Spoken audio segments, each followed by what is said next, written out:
And we are live. Okay, hi. Welcome to Adventures in Lollygagging here on the Zweihander RPG Twitch channel. We're going to be continuing our Unsettled STEM game. We took last week off for Gen Con, but we are back this week to continue. So if anyone's in the channel, thanks for joining us. If you can't hear us for some reason, let us know. We'll fix it. If you're checking this out on VOD, thanks for thinking of us. But we're going to kind of get going. Quick little plug for us. So we play games on the internet. We do a bunch of different things. Our normal Twitch channel is twitch.tv/the Lollygaggers. So you can catch us play a few other games as well. We also have a podcast that comes out every Monday. That's a Zweihander podcast. So if you're a Zweihander fan, check that out. Just search for Adventures in Lollygagging wherever you get your podcasts. If you're interested in other games, we play some free league games on Mondays and with Vesson, and then on the weekends with like Mutineer Zero and a few other things. So come check out our own channel. And with that quickly and efficiently out of the way, let's see. Do you all remember what happened last time? Should we do it's been a couple weeks since this happened. It's kind of mild. Not a lot of stuff happened. I thought it was pretty, went pretty well. I think everything went fine last time, because last time we basically did 2 episodes. We played for 4 days somehow in the span of like 3 hours. It was pretty crazy. But let's do a quick wrap up because it's been 2 weeks. So I'll do everything up until last week, and then I'll turn it over to you all. So you all were coming down the road many days ago, and you got attacked by these ghouls. They're organizing these crazy things. They're running around killing people and such. Oh, look at these people. We've got Jeremy in the chat. We got Adam in the chat. Oh yes. I don't think those are the right wings. I'm pretty sure Grant's isn't going to the good place. I have this strange feeling as an infernal saboteur that he's going somewhere else. But yeah, these folks are cursed. They're cursed, and they're sort of forced to wander this place called the Unsettled Stem, which is a kind of an outlaw, weird, cursed land. And they are periodically running into these ghouls that have started to invade like locusts this area. They've been wandering around trying to make friends with the local families and clans, and some of that's been working out. Our most recent episode, we were heading to a place called the Root Bastion because one of the clan or family members that they had conversed with was like setting up some sort of like special meeting, like some sort of mission that they wanted to be part of. And along the way, stuff happened. Do you all remember what happened along the way? Do you all remember? Some of us thought it would be a good idea to just go straight through, and other of us thought we should take a detour, and those were wrong.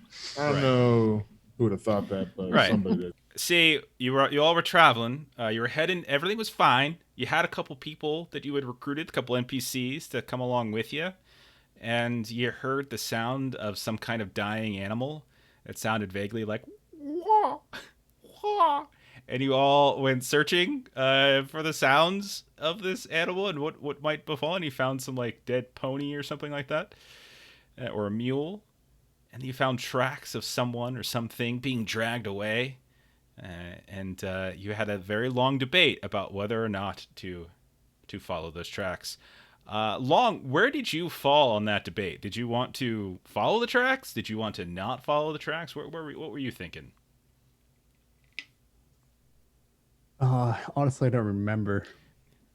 You did not want to go. That's shit. You and Nelly were against it, and I think Sylvester and Big Sis were for it. Mm-hmm. And somehow you all decided. Sylvester had a quest that he What needed could go to wrong? ambush somebody. Yep. So then he follows these tracks, right? And he's like, you know what I'm gonna do? I'm gonna knock on this door. Right. See if there's anybody in here. Well, first what happened is you all decided to like go into like this forest, right? You're like, we're not gonna follow the tracks exactly. We're gonna kind of circumvent them. We're gonna go into this forest, and you radically failed your stealth checks. I mean, like your stealth tests were terrible. You got I crit failed. Yeah, and then you got in a fight with some cockatrices, and Sylvester shot his gun, which is kind of loud, and and then you split the party. Grant's, who he stayed back and climbed a tree, as one does, while the rest of you decided to go trick or treating and knock on their door, and see who was home. And when that happened, like all chaos broke loose. You all went and looked around their house. You looked at every room but the kitchen, because you were all looking for like a hidden Totally staircase. thought we did all of the rooms. And the hidden staircase was in the kitchen. You just never went into the kitchen. It was weird. Everyone got ambushed. So Grant's got ambushed by a father and a daughter. The rest of you got ambushed by a mother and a son as you were coming out of a root cellar. Nellie spent some time in the Outsider's Labyrinth, so that was fun. And it was a crazy. I killed their children. Yeah, it was really awkward. That's cool. And you were a little too happy about doing that. We got some letters. Well, jerk shot my nose off. So yeah. That's true. You don't have a nose anymore. You got an injury. Totally forgot about that. We should probably scroll up on our roll and see what else Change we your name forgot. to Voldemort, just noseless. So, long story short, they killed a family of like cultists that were out here doing something with cockatrices. Grants was killed in the process, and they did manage to sort of help free some random person who came running out of the cultist family's home. Do you know what's really funny, Long? Is that like I put stuff in like this whole hex crawl, right? I wanted to give you an opportunity to discover like some spellcasters and get some extra spells and stuff. This was it for you, and you die on the encounter for it. Oh, it's so great. Oops. That's so great. Okay, so let's go ahead and start up as everyone currently. So Sylvester, Big Sis, Nelly, random fourth person who, even though his name is on the overlay, we don't technically know yet, are standing in a slight drizzle of rain, distant thunder as a storm is passing. You hear the sounds of these strange cockatrices in this corral behind you. You see the bodies of a handful of cultists here and there. But the main body that all of you are currently surrounded is the body of Grant's Bobbleton, who is laying on the ground. You look at him, you can see that he has got these peculiar kind of black singes and burns all over his body, some arrow holes as well. When you get up to him, Big Sis, and you do a quick heal check, you don't have to, you can tell he is dead. What do you all want to do? How do we want to deal with this? And remember, he put his smiling mask on. Yes, he died happy. Yeah. Honestly, this is the way he would have wanted to go. Pretty sure. The encounter's over, right? Encounter's over. Family? All the yes, Okay. you killed the entire cultist family. Yes, they were not the greatest of people, and you killed them all. As far as you know, anyway. There was a home that you haven't fully explored, but you did see somebody run out of it who kind of helped you in the fight. There was the root cellar that you went in, didn't have anything in it. There's this corral in a kind of a chicken coop, and then there's this barn that was locked. And you've got the thunderstorms of the late afternoon thunderstorms. How do we want to handle this as the sad songs start to play? We should probably bury him, right? And also take all of his supplies. I know that sounds pretty awful, but we should probably that is the efficient and wise thing to do. So Big Sis, kind of does this stuff. So she's going to look for a suitable place that he could be buried, and take care of all of the praying over and removing valuables and all of that. Yeah. And feel very bad and try to ensure everyone else feels bad about the fact that he really didn't want to do this, and we thought we should anyway. Do you want when you say look for somewhere to bury him, do you mean like in the immediate vicinity, like just somewhere around here? I mean, it might be best before we encounter some other stuff that might try and murder us. So here's probably best. Okay. How long of a travel was it from like the road area? To get back to where you were, maybe, half an hour, 40 minutes, something like that. I probably want somewhere closer to the road. Okay. You can do that. Before we go, I'm almost dead. Mm-hmm. So we need to heal up. Okay. I'm grievously wounded. And I also would want to point out that as you're standing around talking about this, another individual, like you hear footsteps behind you, and Long, why don't you describe what they see? All right. This guy is a halfling Mm-hmm. male. He's about adult. He's age 29. He has sunken eyes. It's almost nothing on him. A couple of scars. Okay. He's corpulent, so he's a thick boy. He's a big boy. All right. He's fire red hair, dark tan skin, and just some rugged clothing. That's me. Okay. But he shuffles up, and you can see that he's definitely got some wounds and some abrasions on him here and there. Looks like he hasn't had a bath in a while, so the rain's certainly helping him. But he shuffles up as you all are standing over top of Grance's body. Yeah. Please tell me you gave him a voice. What, Long? Long What, doesn't myself? Long doesn't do voices. Come on. A voice? Long doesn't do voices. Here we go. Oh God, he's gonna do Oh one. God, I'm gonna do it. I don't know. Everyone, It's on the spot. be quiet, be quiet. You killed him, all right? I like it. This is wonderful. Yes, I love I it. like it. Nellie will just kind of like look at him, and she'll recognize that he wasn't like part of the cultists. So she'll be like, "Who are you?" Okay. Who are you? Who are you? License I'm and Reed. registration. I was just traveling by. Did you see my horse? It's dead. Oh, it's gonna cost me. And Nellie will just kind of like nod, like, "All right," and then she's gonna head over to the barn to try and break it open. Okay. So you head over to the barn, and there were chains and a padlock. So you just want to start hammering away at it after a while. Mm-hmm. Yeah, and if you just take your time on it, there's no reason to roll anything here. But you're able to eventually, a couple quick swings here and there, well timed, well placed, and you're able to break through the chains, or maybe the handles rip off from the wood, and yeah, you pull them. You pull the doors away, and when you look inside, or at least when the doors open, the smell is overwhelming.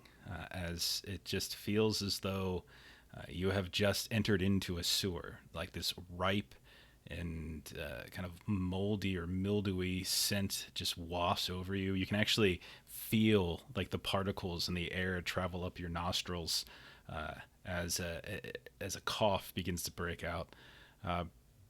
It's dark out because there's overcast and there's a thunderstorm, so you can't really see inside all that well. There's not a ton of light. So do you have any light on you?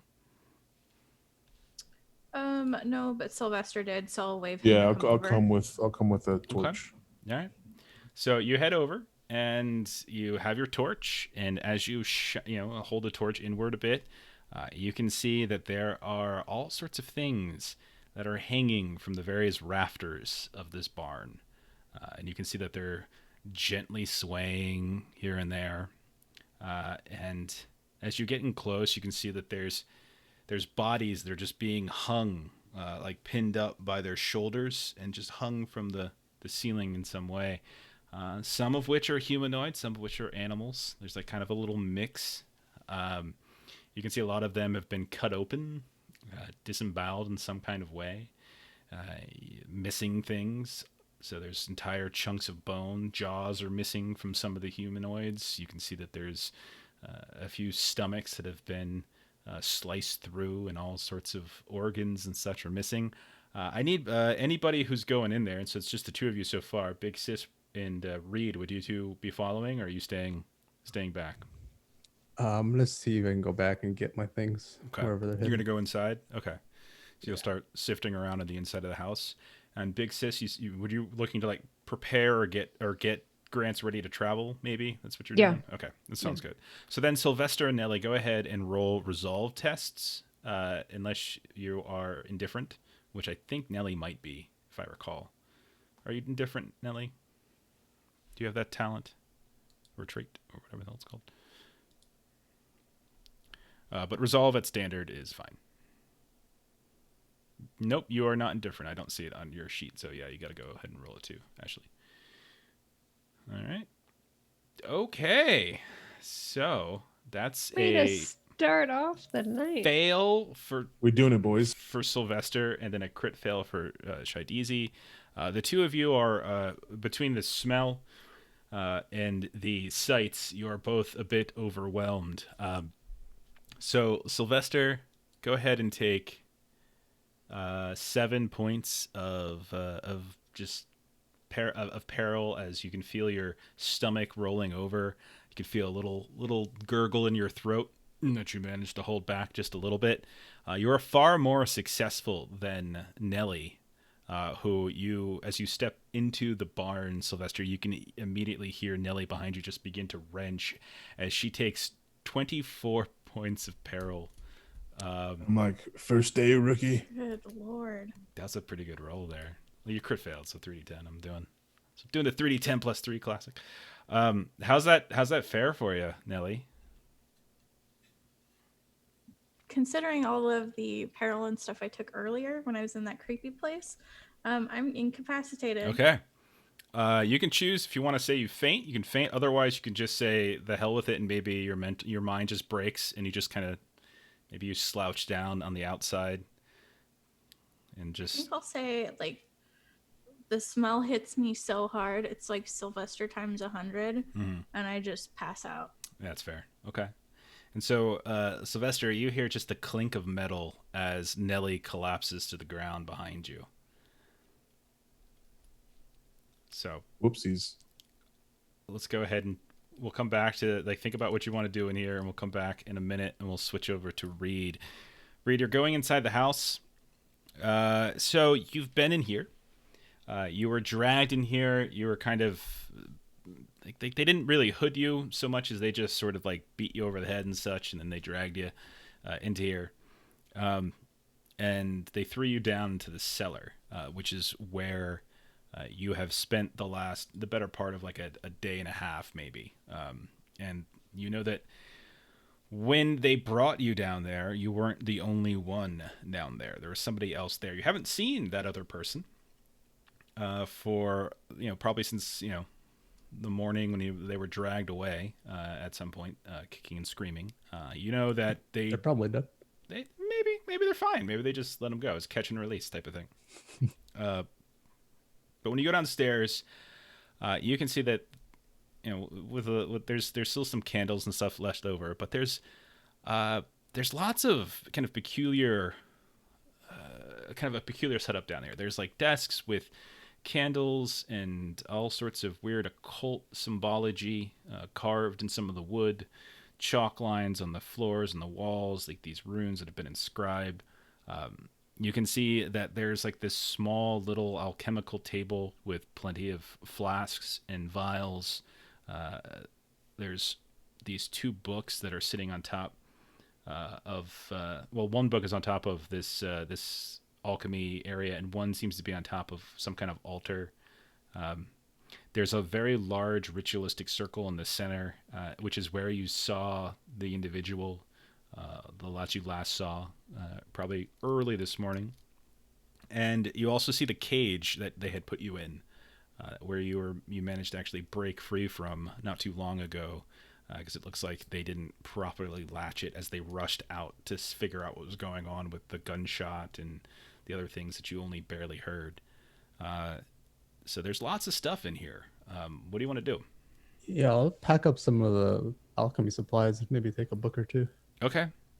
So yeah, you can pack up some of that stuff. Some of it's easy to identify. You would recognize there's a couple ampules of quicksilver and tincture.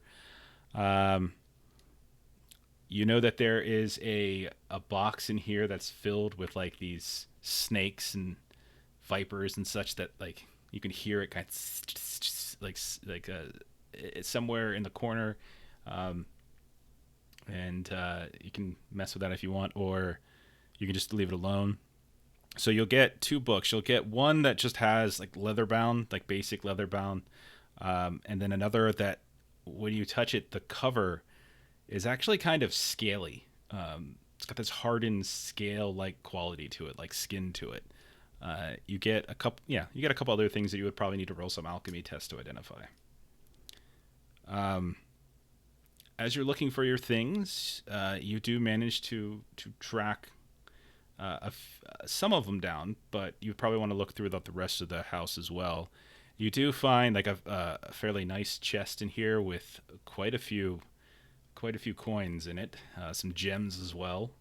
That could fetch a pretty hefty penny if you were to manage to get it out.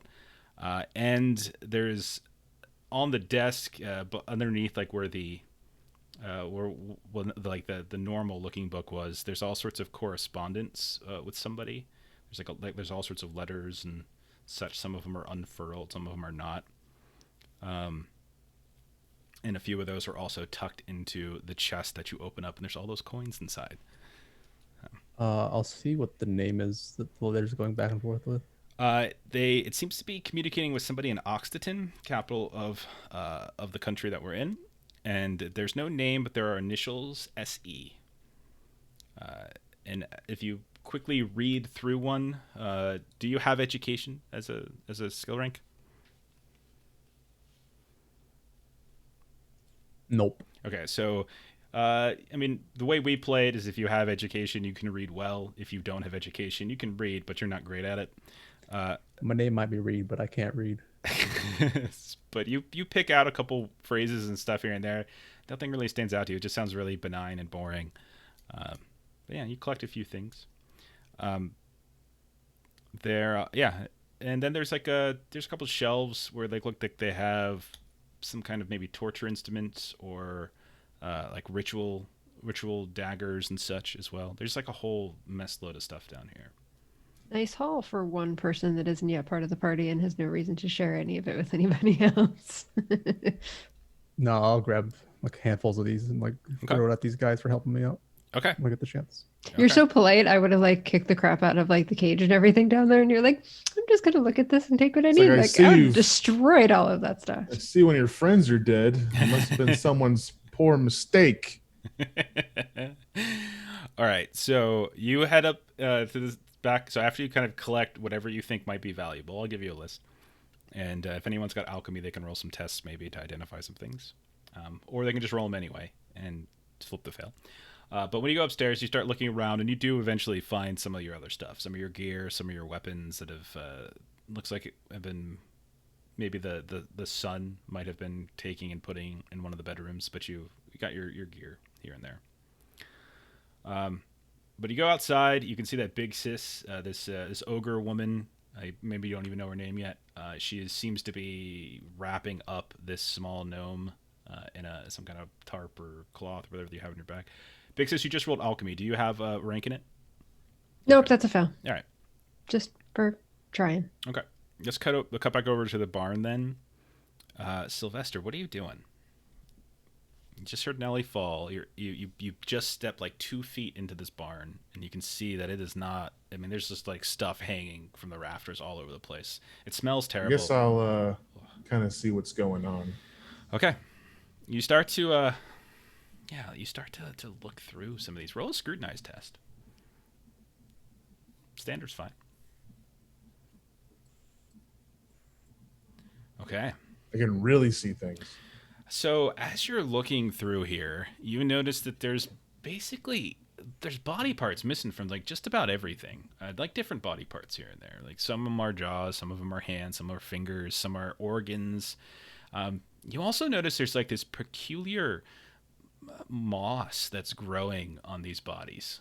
Like this strange kind of yellow-green moss that it's just kind of growing over some of the hanging creatures. Of the things that are hanging, only one of them seems to have been killed recently. Everything else seems to have been left for at least a few days. But one seems pretty recent. It's still dripping. Can I inspect it, see if I can see what it is, who it is? Maybe Yeah. it has some... Rolling over your scrutinize test, you don't know who it is specifically, but you do recognize the colorings of the Bluebedder clan. That sort of checkerboard blue and white coloring that they wear on their sashes and on their clothes. but you wouldn't necessarily recognize the face if there was a face, which there is, but like you wouldn't recognize it.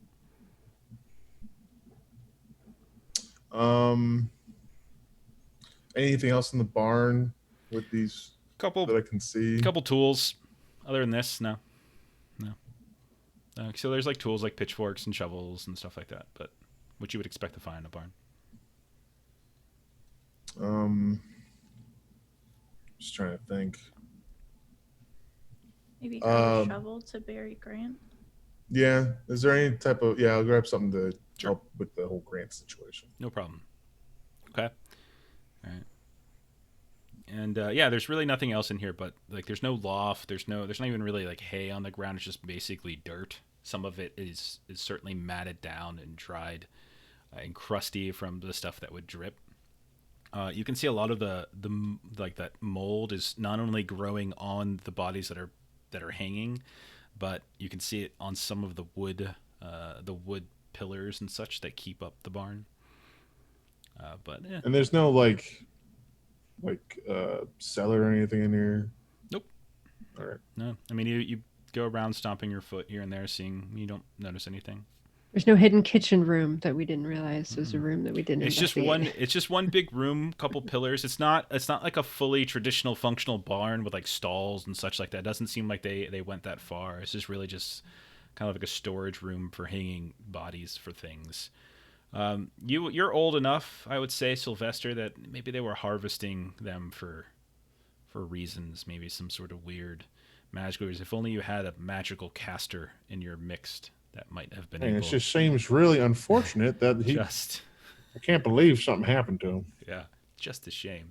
As you're exiting, I need you to roll a toughness test, please, at routine. As you begin to form a cough, and as you Wow.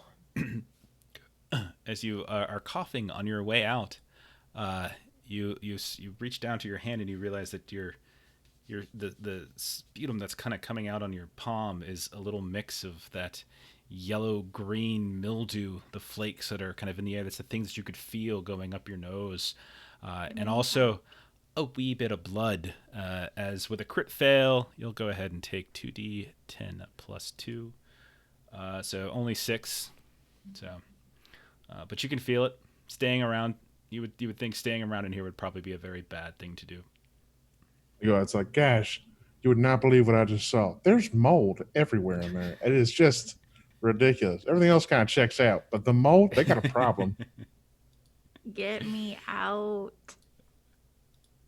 She's technically in because she took a step in, and then that's when she fell. So she fell. Yeah, so I'll have to help her. I'll drag her by one arm. Yeah, you would automatically fail that toughness test, but all it would do is put you into more peril. So you'd be even more incapacitated than you were before. So really, really incapacitated. Yep. Okay, so you go ahead and drag Nellie out to safety. You get some fresh air. You're still getting hit by the rain and whatnot, but like you're out. And Big Sis travels with a shovel, so she's like preparing the body, turns around and just sees him like dragging another body. I'm like, what the hell? Like things have back there gone awry, just starting now. So everything else. Sorry. What happened? Yeah, a few things, I guess, turned her tummy a little bit. Nothing that's that bad. Never mind the fact that I came back from another dimension. Yeah. Like, whatever. It's whatever. She's fine. What a wuss. Big Sis, I think I'm going to ask you to roll a resolve test. I know that you and Grant weren't necessarily good friends, but you've been traveling with him for over a week now and gotten to know him a little bit. And it's one thing to bury or prepare bodies of those you don't know, but it's another thing to do it with somebody who you're somewhat close to. And considering You got a new name to carve into your flesh. I do. I do, to write in my book. And yeah. is that what you settled on? He's You don't small. carve it No, into it's your both. skin? It's both. Okay. So the book is for souls that I bury. Okay. The arm carving is for people that I blame myself for. What's that thing that says Holy Roller on you? What's that name right there? Okay. Seems like a pretty cool guy. So I am indifferent. I'm assuming my indifference is not going to cover this. No, this is not about grisly scenes. This is more Yeah. mental. And I am actually, because of clawing obsession, because I'm at ignored 2 skill ranks, I automatically fail all awareness and resolve tests. Okay, so I'll say that you're suffering from stress is what this is. Like you're just suffering from stress. So really, you're not taking. Man, I'm rolling terrible on my peril rolls tonight, but like I doubt that moves you. You had a 24 earlier. I rolled a lot of die for that one. But like you're certainly you're stressed. Let's just put it that way. Like so, just keep that in mind as you role play and whatnot. Sylvester, I am not amused by your description of what happened in Nellie's upset tummy. So Not amusing. it's raining. So what do you all want to do? It's raining. It's late afternoon. What do you want to do? Get back to the group that we convinced to come with us that are just waiting out on the road. Mm-hmm. Okay. It's more of you. Is anyone doing any bandaging? Oh, yeah. Yeah, we gotta heal up some. So what's the difficulty? You got this beautiful house right here. You can get a nice little nap in it, maybe. What depends. Grievous. Grievous is challenging. So you would know, by the way, Reed, that you did get 2 ampules of quicksilver, 2 doses of tincture, and I'll give you the 3 doses of Beastbane as well. But there's a couple other things in there that you're probably not entirely sure of that I would want someone to identify. You would. I think I miscalculated, but I failed. Okay. Do you want to reroll? We got fresh misfortune. Yeah. Because when you have a focus, I only have 1 anyway. Never mind. No, I have 2. So if I have a focus and I have 2 skill ranks, but I'm ignoring 2 skill ranks, I still have my 2 skill ranks, right? Correct. Because I have a focus. Okay. Mm-hmm. All right. So I will do that again. Yeah, I don't think the character sheet doesn't actually take into account your focuses. So Yeah, I just needed to add 20 instead of 10. Mm-hmm. Just keep it in mind. All right. So then. Sorry, no. Sylvester, you're still grievously wounded. You had, what was the? You said you had it was the nose, right? So your nose is all busted. Don't forget about that. Yeah. Okay. So you have your busted nose. Let's see, mutilated nose until fully recuperated. You cannot smell. So it's funny. So that stuff was just going and wafting into the giant orifice in your face. You didn't even smell the mildew, but like the particulates were still going in there. so you have no idea why it turned Nellie's stomach because you're like, it's fine. And see. So you got 5 hours to get surgery, or else the effects of the injury are permanent. So, let's see. So you can't smell. You fail all skill tests which rely on smell and taste. Oh no, not taste. That's gonna be forever there, buddy. How's he ever gonna taste his urine? How will I ever enjoy my jars again? Your jars of lemonade. Did we bring any surgical type equipment with us from? Did you? Okay. So is that what I would have needed to have done actually? Yeah. Are those my surgery attempts then instead? Sure. So, but that's going to take some time. That's not something you just do quick willy-nilly. That would be you all, because that's to also be like a sterile environment, and you need like I think opium and stuff. So there's other things you would need for that as well. But we can call that a fail. I'm fine with that. But I would say that would mean that you would all be staying in that house for a few more hours. And then by the time you're done and giving up on that surgery attempt, it'll be dark. Like sundown dark. Sylvester, would you like me to fix that hole in your face, or should we get back to the road? I think I'm fine right now. So let's just get back to the road. Okay, then those are my attempts to. Can't heal him anyway. You gotta treat his. Treat his grievous. So you gotta treat the injury, a grievous injury, before you can. Okay, then we'll ignore all that. And track. we're going back to the road. No, I think we're gonna say you actually attempted it. You rolled it. We used a fortune point. Like we just gotta move on. So okay. It's fine. It's just a couple hours. And it also just means you get to sleep under a dry roof tonight in a cult family's home. But it's nighttime, so it's early nighttime. You're welcome to travel now, but you're traveling in the dark. The rain has let up, so it's not too bad. So there's like just a light sprinkle that's left. So you can still travel back to your companions. You just have to do it in the dark. Can you like wake me up or no? So remember that to get up peril, there's two ways. So mainly you got to rest. So like 6 hours or something like that. And then you could also use smelling salts to temporarily move up if anyone has smelling salts. You can do that too. I do not. I don't have any either. No. All right. So Grant's had some if you want to use this. okay. So Sylvester, I think, was talking about getting his equipment anyway. So you probably have Sylvester. So you can pop. So Nelly, you wave the smelling salts under her nose, take a point of corruption, and then go ahead and move up a step on the track. And you once again can move and do stuff and possibly pass still test, but you ignore a bunch of ranks. So Okay, yeah, I'm ignore 3. okay. So is there anything else you all want to do here, or do you just want to head back in the light rain and in the dark?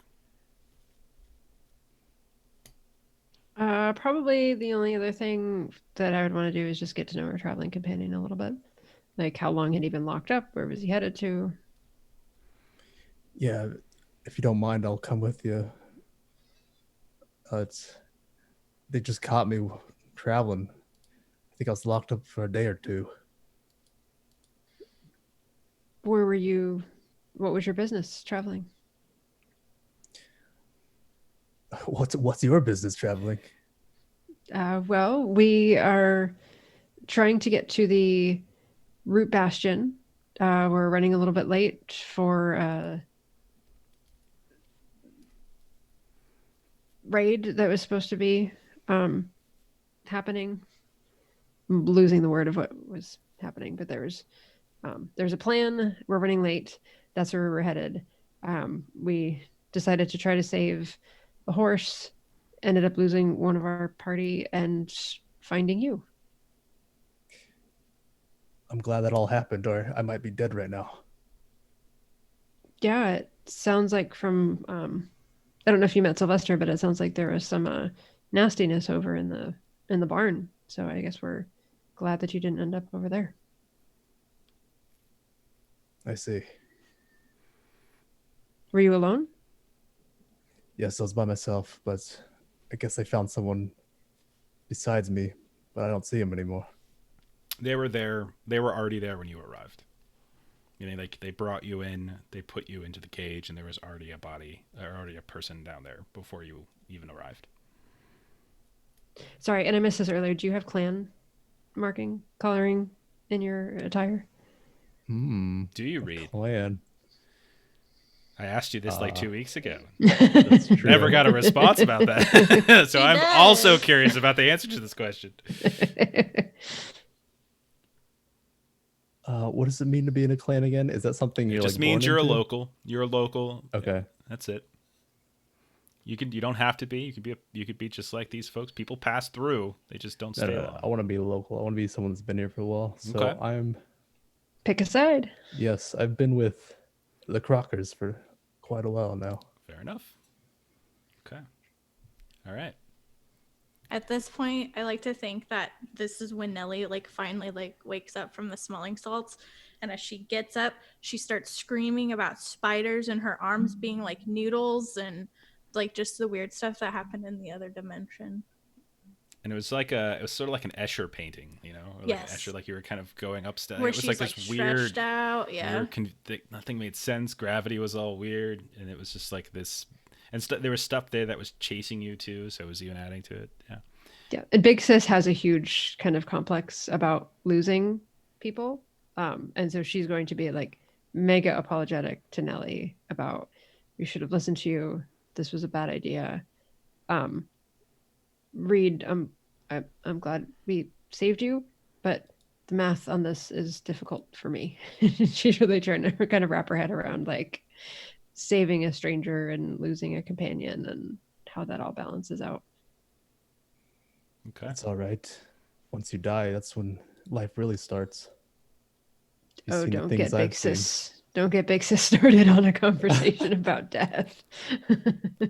Do you want to be having this conversation on your way back, or have you all decided to stay here for the evening? Nelly hardcore votes for leave. GTA. You're like, get out. I don't want to be here anymore. Okay. I'm done. Okay. All right. Fair enough. All right. So, you Set the begin. cockatrice roll for whether or not we. There are want still a any few more of on the way those out back. there. Well, no, they're breeding them very clearly. Yeah. They were No. breeding. No. Are y'all just I gonna remember- leave those poor animals alone in this? I mean, they could Yes. easily hop out.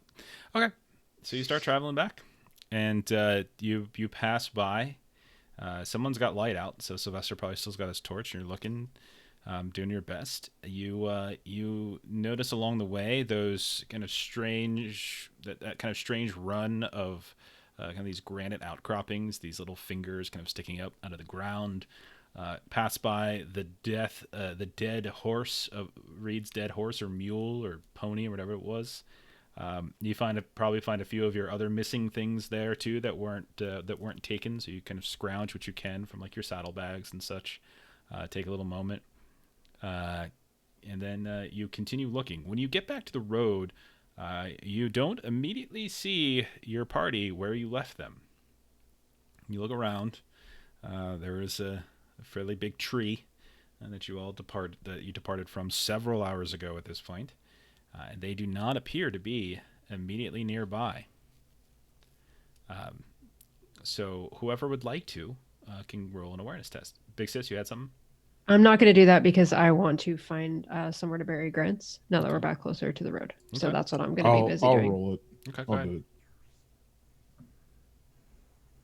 it. Okay. Sylvester, you noticed there appears to be a campfire a ways to the east. You can see set up. It's relatively flat ground between here and there. That's maybe a quarter to a half mile away, you would guess. Guys, there's a little bit of camp. I might want to head that way, get out of this rain here. You all can go ahead. I need to finish this grave. Is there anything anyone wants to say? Or I will finish this up myself. I guess I'll just say he was a very well-spirited young man. Made a terrible decision heading through the forest. I don't know why he decided to do that. But great guy, and appreciate the time he gave us. So, yeah. 2 points corruption for blaming him Damn it. in the eulogy form. He blamed him. Nelly will honestly just say something like, he died in battle. That's a good way to go. And Okay.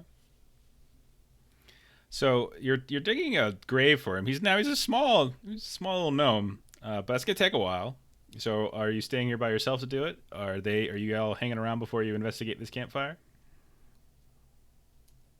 I'm willing to be here by myself. It's up to others if they want to stay. Okay. She is willing to be alone in the dark. I don't want to split the party again, so Nelly's gonna stay. Literally I'll lend the a hand same digging. day that another person was alone and in the dark and died. She's willing to do it. She's just that brave. I've spent some time digging holes, so Okay. I'll lend her a hand. All right. So then you all go ahead. You bury him. Takes an extra, with all of you helping, 30 minutes, and you're done. And So then you'll see once the hole is dug and the body is dropped in, before the hole gets filled back up, you'll see Big Sis take out this little notebook and write in the notebook. We're getting and raided. go through. Thank you, them, Dave. Thank you for the raid. Thank you. We're pairing a player right now. I mean, a character. So yeah, you'll see her kind of write in the book. And then she's going to kind of go through a ritual. This is something she's done a lot of times before. So like she's not really pausing a lot. She's just kind of running through, kind of things she's done many times before. Okay. And then we'll kind of be done with that. Fair enough. All right. So then you leave. Do you leave any sort of like gravestone or marker or anything for him? Yeah, I'll definitely try to find Or a shoe or like a something? a big boulder or something. That's And easily done. I'll also try to draw like a little book because I just imagine that he wants to What do you mean draw a little book? draw like just a little outline of a book On like on the on the stone. dirt. Okay. Oh, on this. Yeah. Okay. Put his mask on the thing, his smiley face mask. Or do you bury him with the mask, or do you use that as his grave marker? I would have wanted to bury him with it. Okay, fair enough. Is that what Grants would have wanted? Long to be That buried? sounds good enough. Okay, fair enough. All right, so funeral over. You go and investigate this fire. When you get close, you notice there are a bunch of tents set up around it, and it's not too hard to notice that this is your party.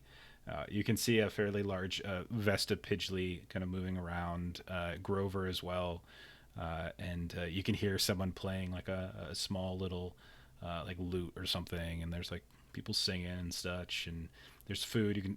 All but Sylvester can smell some food is being cooked, and it smells delicious, smells wonderful. It's the greatest meal you've ever smelled in your life that Sylvester can't smell because he can't smell.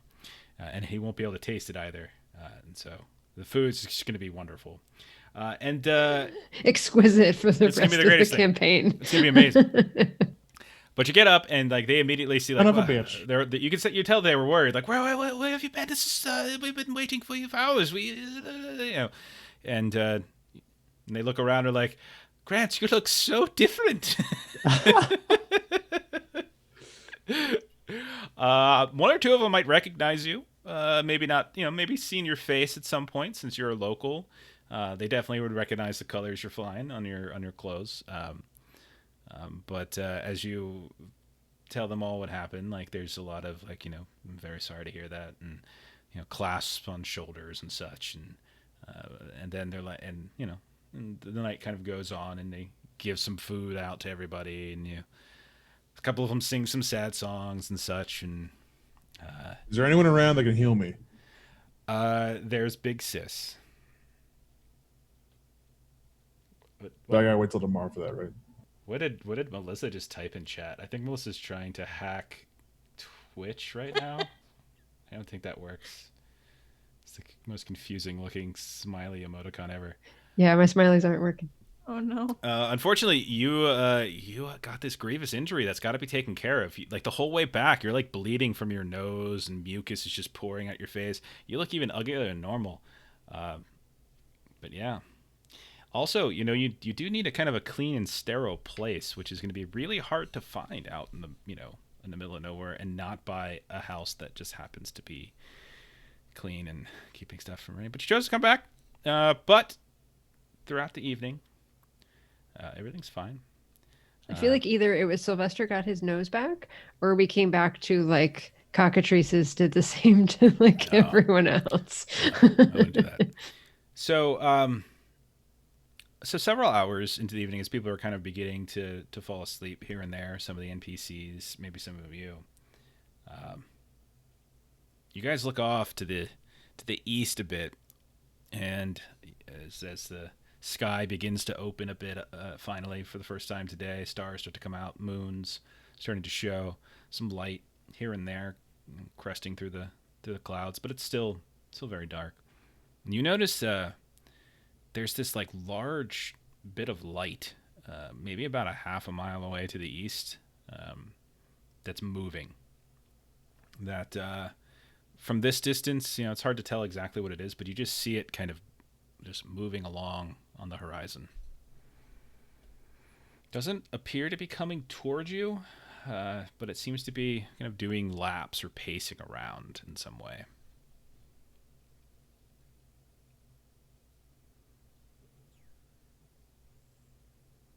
Is there something out good. there? Do you see that? Grants, why don't you roll a folklore test for me at routine? He's dead. I'm sorry. Reed, why don't you go ahead and roll me a folklore test at routine? Grants wouldn't get this roll.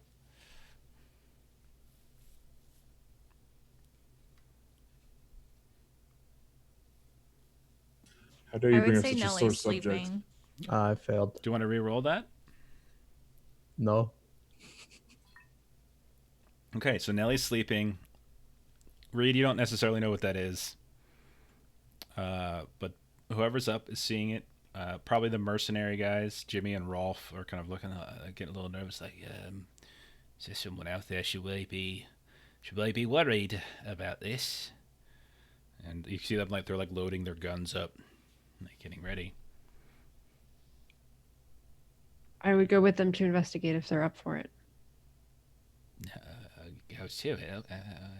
Okay. Well, all I'm saying is like, I'm gonna sit with the group because If- I'm almost dead. if we can see that lot, can't it see our lot?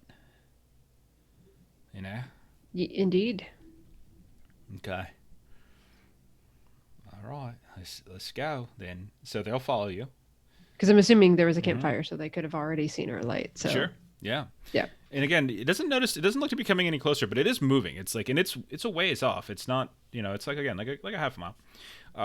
And so Big Sis goes off into the darkness alone with Jimmy and Rolf, one of whom she brutally murdered, one of them's brother. So the three of them go off into the darkness by themselves. And you're looking for this. So from a distance, as you get closer and closer, nothing really seems to change, but you do start to notice a fairly large edifice of some kind begin to emerge as your eyes kind of adjust to the darkness a bit. Are you carrying a torch with you at all? A lantern, anything? I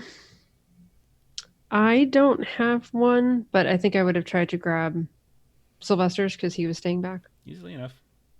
Plus there's campfire. You can probably grab some. But yeah, you're moving along. How do you want to do this? How do you want to handle this? Stealthily, keep your distance, call out. What do you want to do? Kind of seeing if our approach changes their trajectory. So they've kind of been going in a circle. So if we kind of try to approach, does that change their orbit?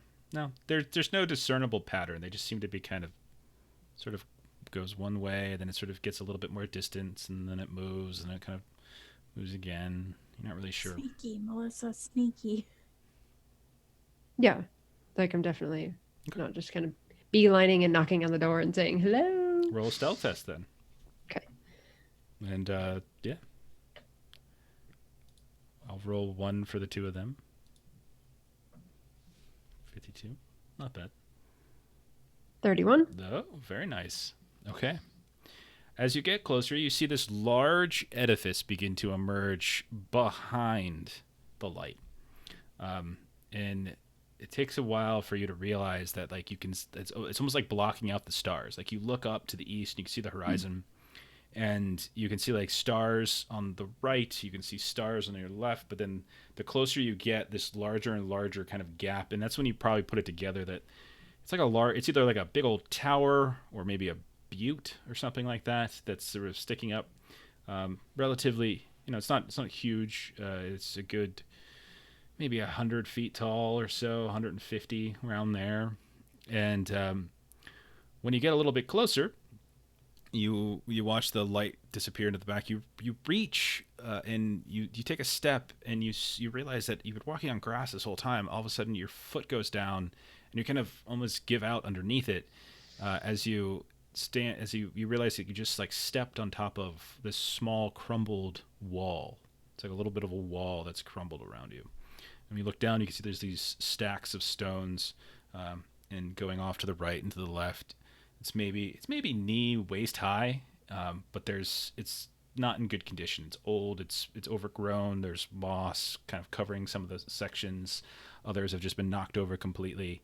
But it's like you're stepping over this wall. So I'll kind of say to them that it seems like this could be maybe a guard pacing around this building, perhaps. Okay, look, I don't know nothing about this place. We were just passing through. We thought you knew about it. I know less than you do. And I don't. And so at this point, the light has gone around the building at this point. From where we no, are. you've never lost sight of the light. It's just moving a little bit further. And this thing's like in the backdrop. You don't know that it's a building. You just know that it's just like this big, tall thing. Yeah. and Okay. you're still 150 yards or so from it. What do you want to do? So right now, we'll say that light is on the opposite side. So it's like kind of closer to that large structure, whatever it might be. And the three of you are kind of west of it. Okay. You can see that there's plenty of you can see enough that there's a little bit of glistening of bushes and stuff like that. It smells actually quite lovely here.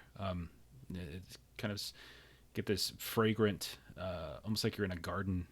You smell like a very sort of robust sense of like hibiscus or rose or something like that might be kind of wafting up. It's a huge distinction from some of the things that you've been smelling today. Yeah. Can we kind of hold tight and wait for kind of the path to come loop back around again to where we are? Of course. As you wait, you're staying hidden. You can watch the lantern, the lantern light thingy that's moving around. Kind of roll an awareness test. Okay.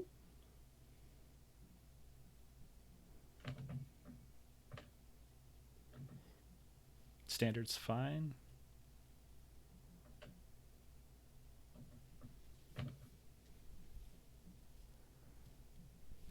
$71. You satisfied with that, or do you want to re-roll that? Sure. Okay. Yeah.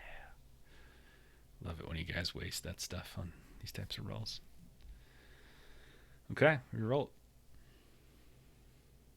Oh, it's so tantalizingly close. Yeah. They get probably within about, the light probably comes up to about 35. You notice that it occasionally kind of flickers out. It looks like there's other things sticking up, maybe bushes, hedgerows, stuff like that. It's very dark, and unless you're really, really close with the torchlight. And remember, you're stealthing, but you have a torch on you. And you see this thing pass by, and it looks like it's a person. Yeah, it just looks like it's a person. You might have been right about the guard thing. You're not sure, but you see them just sort of passing by. From your position, like right by the wall, that crumbled wall where you're hiding, you can't really make out anything about them other than it just looks to be a person wandering around carrying a lantern. Okay. I think Big Sis's primary reason to go would have been to see if this appears to be a threat to the group in the darkness while we're sleeping. So my plan would be to wait till they kind of go back around again. Okay. Kind of go farther away and then kind of go back. So kind of threat assessed, doesn't seem to be someone that's kind of appearing to be offensive, and maybe we can come back in the daylight with a larger group. Okay. So I want to wait till again they're the maximum distance away from where we are, and then try to go back. All right. Let me roll something really quick. It's not working. Mm-hmm. Doesn't appear to be working. Let me roll it over here. There we go. Okay. That is okay. Okay. So as you're watching, the light just seems to go back on its kind of weird circuitous path and away from you, and you back away. And the three of you head back to the campfire. None the worse for wear. Okay. Can I try to keep an eye behind me and see if the light generally kind of continues as it has been? Yeah, you look over your shoulder every now and then. It's the same thing seems to be happening. Okay. All right. So you get back there, fill in anybody who's awake, and go to sleep. Morning comes, and you look around, and you start counting up the number of people, and you see that Jimmy and Rolf don't appear to be with the group. Sylvester is waking up in great pain. Vesta seems to be making some food for folks. Grover and Winona are breaking down the tents. Nellie can go ahead and move back up to Imperiled. And anyone else who was low on the peril track can do the same. But when you're looking around, you don't see Jimmy or Rolf. What do you guys want to do?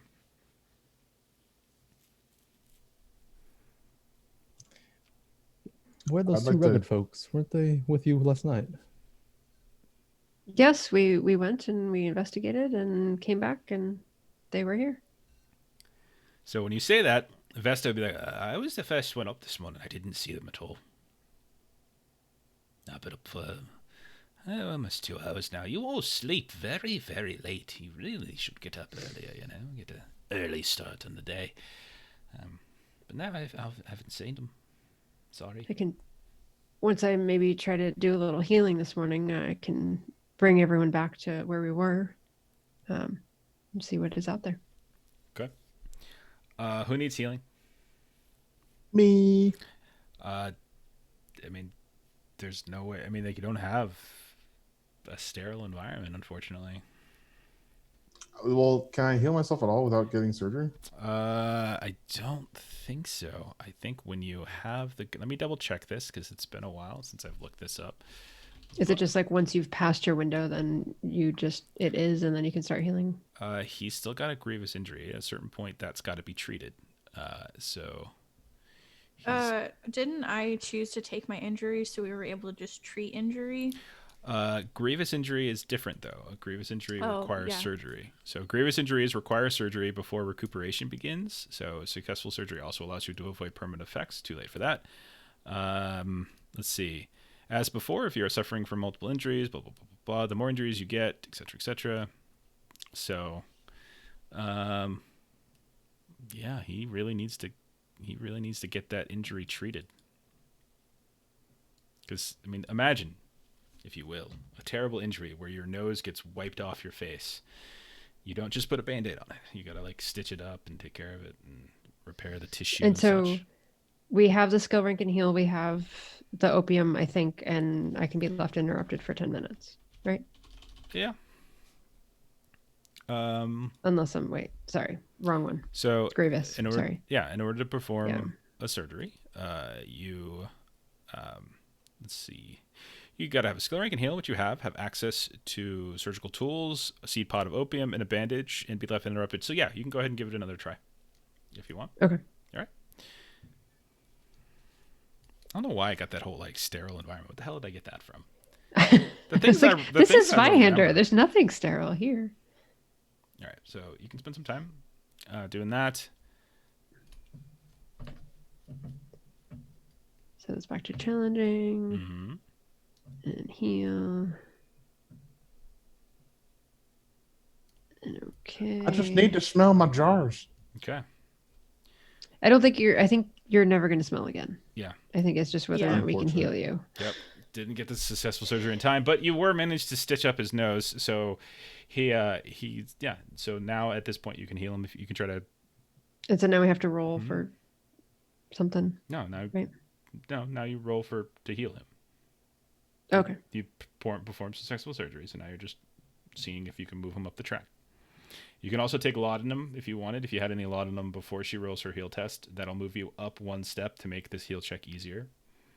If anybody had laudanum they want to give him. Did Grants have it on? I don't know. Did Grants have any laudanum? Well, Let me look. you did not get laudanum in your raid of the cellar of the family, though. No, I ate it all. I can give you one. Okay. All right. Done. So now it'll be standard. Okay. So far, so take a corruption for taking your laudanum, and then you can move up one step on the damage track from that. And now she's going to heal you at Sirius, which is the standard test now. And the result of that is a success. Okay. So now you can move up from serious to moderately. So you've effectively moved up. You've got your surgery. You got your nose. Your nose is still gone. It's mutilated, but it's healed to some degree. Got a terrible disfiguring facial scar, and you can't smell or taste anything. Lord Voldemort. But you have in fact moved up to serious. Is anybody else needing healing this morning? I'm good. Okay. So we'll say that all of that between the surgery and the healing is probably taking like an hour and a half, 2 hours or so. I need to heal myself. I'm at light, so it'll be an auto. Okay. So just expend the bandage and you're good. But by the time you're done, camp has been broken down by Grover and Winona. Vesta has has cleaned up the campfire where she was making some breakfast, and you all are free to go. But after all this, Jimmy and Rolf still aren't here.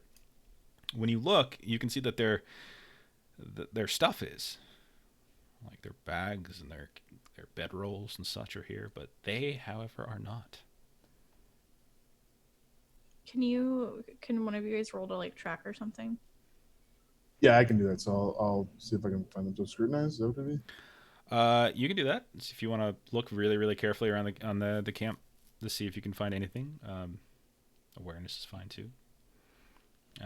So go ahead and do you want to re-roll that? Night Squidly, thanks for hanging out.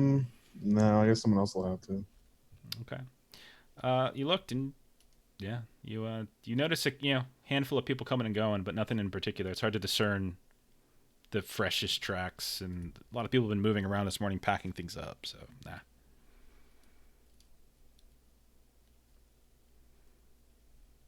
Nellie would suggest that Big Sis takes us to where they were last seen. It might be easier to pick up tracks from there. They were last seen right here. Or were they? Yeah, they came back with Big Sis. Got it. Maybe someone else doing awareness test or something. I mean, I'll try. 'Cause I failed. Okay. You do awareness, you do scrutinize. Pass. I take either, really. Okay. Looking around. First of all, with the morning light, you notice that to the east, Big Sis, you would note that it is in fact not a building, but a butte of some kind. And when you're looking around, Nellie, you notice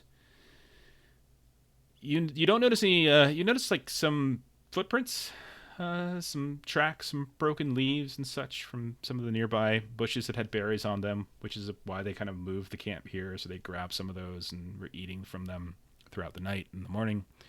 And you notice like some broken stems and such that suggest an eastward trend. And about 15 yards out from camp, you noticed one of their flintlock pistols on the ground, fully loaded, unshot, in the high weeds. Okay. I'll like relay that to everybody. Is it like leading towards the direction of where they came from the night before? It's going east, which is the way that Big Sis and them inspected last night. So then Nellie will kind of call out to our group, like, they were heading east. And then I'll ask Vesta if they want to go with us or if they want to just stay here at camp. I thought we were heading to the Bastion. Like, are we taking yet another detour? I mean, but it's the way we're going anyway. We're heading eastward towards the mountains. Let's go. Okay. So as you get closer, she'll tell you this place is called the Headstone. Like as you're going, we call this the Headstone. It's a peculiar graveyard nearby. It's there used to be a military fort somewhere around here. I can't recall exactly where, but I think there was some before my time, very far before my time, but I think this is the last remaining evidence of it. So we don't really do the graveyard thing, as you would imagine. Bodies won't stay where they're supposed to be anyway. But as you all approach, Big Sis, you can see that small stone wall, again, about waist high, a couple of gaps here and there, lots of places where it's overgrown with moss and other flowers. You can see there's all sorts of these beautiful rose bushes and other flower bushes that's decorated on the inside of the wall. There appear to be some lingering headstones and such, like actual gravestones here and there about in the area. You don't see any signs of movement, though. You see maybe about 24 graves. So Big Sis will ask Vesta, if this is a known area, is there any stories of a guard that walks the night? None that I'm aware of. No. No. We've passed by here. This is probably the first time I've ever camped nearby, to be fair. But no, I don't. I don't know any. No. And then, like, So, she looks around and everyone's kind of saying, like, I don't know. I don't really come towards the mountains very often. okay. So Big Sis will want to walk around, kind of in like the follow their path. Okay. So kind of as best she remembers, kind of where they were Roll a kind of zigzagging scrutinize. around. Roll a scrutinize test to see how well you remember their path. Okay, standard. Sure.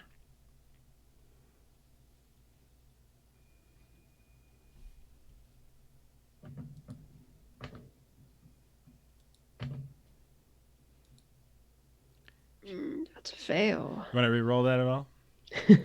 No. You sure?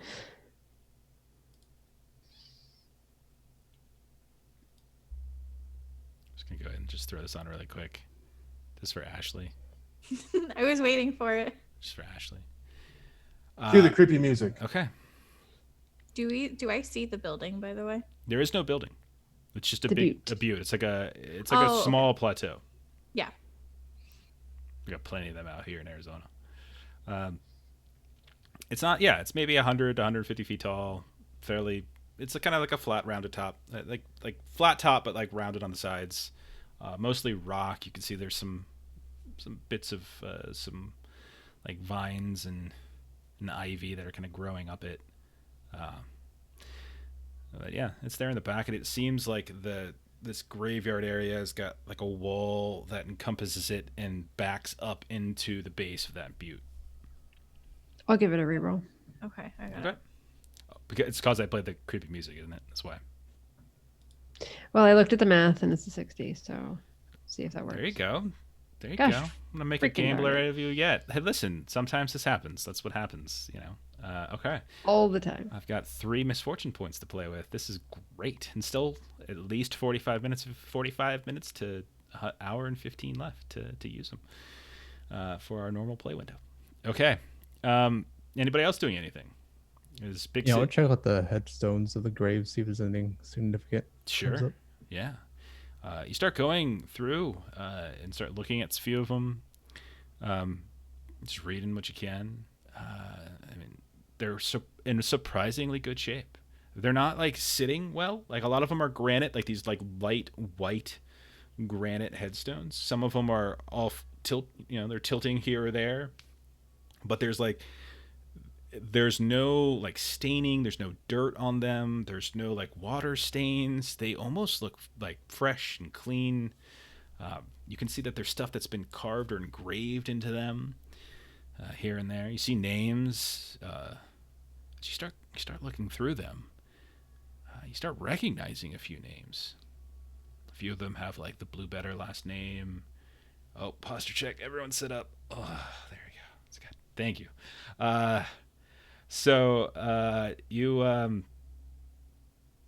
You start looking, and they're all fresh and clean, and you start recognizing some names. You see things like okay, you see Paul Blue Better, and it's like I've heard that name before, and you see some old Crockers and some Crows names that you like. Yeah, isn't that so and so's grandfather? And I think that's that one strange boy's aunt. I can't remember his name, but yeah, it sounds really familiar. And like you start recognizing names, and as you're moving about, the two of you, Reed and Big Sis, you notice that a few of the graves have like fresh bouquets placed on them.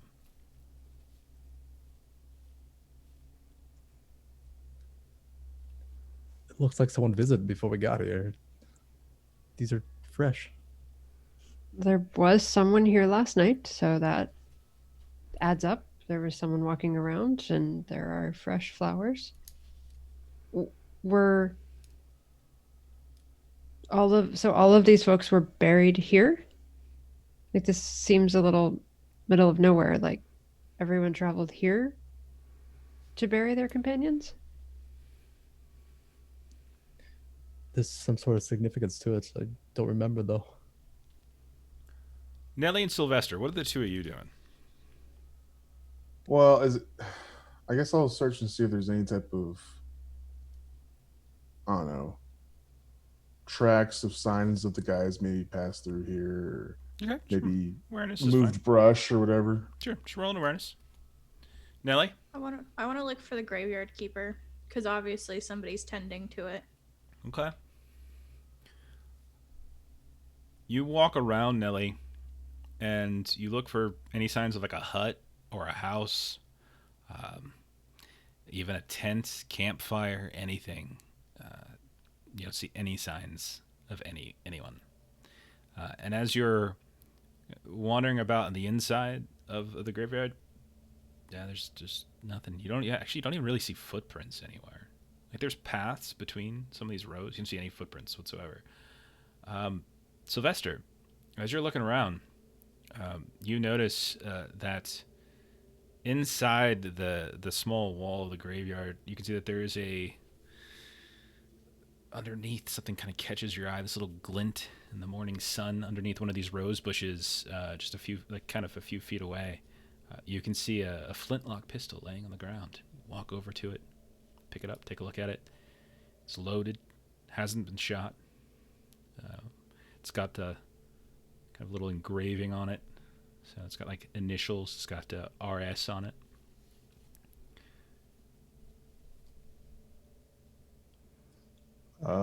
Anyone know someone with the initials RS? Because I found me a pistol with that on it. Anyone got any ideas? Rolf is missing. Nah, it can't be him. It's impossible. Okay. I think I found his gun. Nelly, when he mentions that, you look at yours and you can see that kind of etched into it is like the initials JH. Okay. Did we got the other guy's name? His name Jimmy. was- yeah. Okay. Jimmy was yeah. the other one. So Jimmy Oh, Hendrix. the one of the checks brother. out. Oh, I forgot his name. I feel terrible. Where did you find that last one at? By the camp. No. No, the most Oh, the recent first one was by the camp. Yeah. Near a rose bush by a couple of graves. One of those graves has some really fresh flowers, like bouquets, like set up. Is there like an entrance to like a carved into the butte at all? No, you walked. I mean, you it would have only taken you maybe about 10, 15 minutes to walk around it. You didn't see any caves or anything like that, no. So, Jeffrey, let me get this straight. You're saying that there's roses on a grave? All right. If I were to go and kiss one of these roses, would it be a good idea? I think it would be a great idea. All right. Baby! Justin and I just finished up our Batman rewatch for our podcast, and we were trying to decide which Batman movie was better, Batman Forever or Batman and Robin. Justin says Batman and Robin because of Arnold Schwarzenegger and Mr. Freeze and whatever. I said the other one because of Seal's Kiss from a Rose. Just saying. Plus, it's just It's kind of, for some reason, it just was in the back of my mind. And Batman and Robin is an abomination. But yeah. What do you guys want to do? What is the name on the grave with the rose? You go up to it and you can see there's the name carved into it, fresh. It says Ralph Stimson. Damn it. Oh God, is the grave next to Jimmy? The grave next to it isn't fresh. Like you go over, there's some blue better name on it, and the one on to the left of it's got some other name on it. Wait, so these graves aren't fresh? Meaning, No, this one is. meaning there's Okay. no like fresh flowers on it. So what was the other one that had There's fresh actually flowers on it? there's a few of them that are. I want to read the names of all of those. Okay. So you find a couple, and I'm going to need you to roll a resolve test, and I'm going to need you to roll it at challenging. No, standard's fine. Standard's fine. Big sis. Should we start digging? Like, who buried Okay. this? That's a kid? pass. Big sis, you walk up to one, and it's got fresh flowers on it, and you can see carved into the gravestone. It says Oscar Tenderfoot.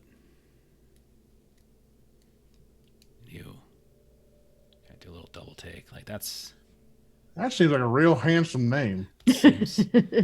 seems, and then you can see that the gravestones like phrase was, the name was much handsomer than the man.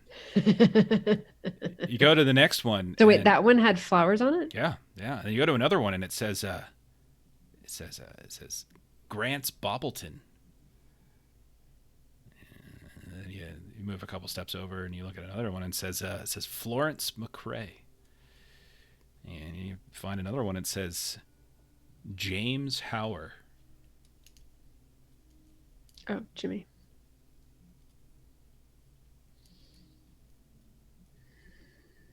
Okay, well, I mean, at the one, should we dig them up? Like, are they dead? Are they buried alive? I'll take a resolve test from Sylvester and Nellie too when Big Sis points out the Grants Big Sis one. will point that out. Only Big the Grants Sis- one. Big Sis, I would say you're, even though, I mean, you're probably a little creeped out no matter what. Well, and Big Sis did like everybody helped, but like she did the burying of Grants, so like that's gonna require a redigging over here. Is there one for the Great Seer? Sylvester, go ahead and take 18 points of mental peril as when you see Grant's name, for some reason, this cold wave of fear washes over you. Nellie, you look around for the name of like the great. No, you don't see anything like that. Okay. No.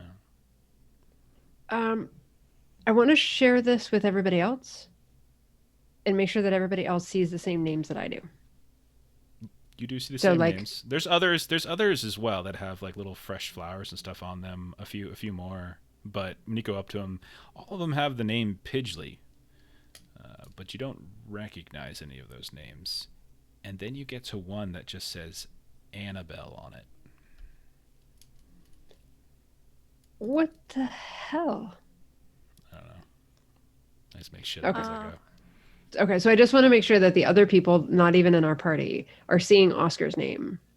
Okay, so if you bring some of the NPCs over, Yeah, I just want to make sure that they'll start this isn't looking, like a and they'll be like, yeah, and they'll repeat the names that they see, and then when they come, then when Vesta comes across some of the names of the Pidgley, you can see that she looks like she breaks out into a cold sweat, and her legs kind of start to shake, and she drops down a bit, and you can see she starts sobbing and crying, and she explains that these were some of the fellow herdmasters that she lost in the temple when they were going back to the meadow that never blooms. And then you'll notice when Grover sees Annabelle, he begins to just start to push and kick the headstone and is apoplectic and just angry and sad all at once. And if Winona wasn't there, who knows what could have happened, but she manages to calm him down. Yeah. So Big Sis wants to pull out her shovel and dig in the area of Grant's headstone. Okay. So We're going to do Grant's, who we know is dead, versus the one who might still be alive, buried alive. okay. So Grants, you start digging. I take pride in my work, and I know where that body is. So Okay. the first thing would be. I Okay. don't disagree that maybe next.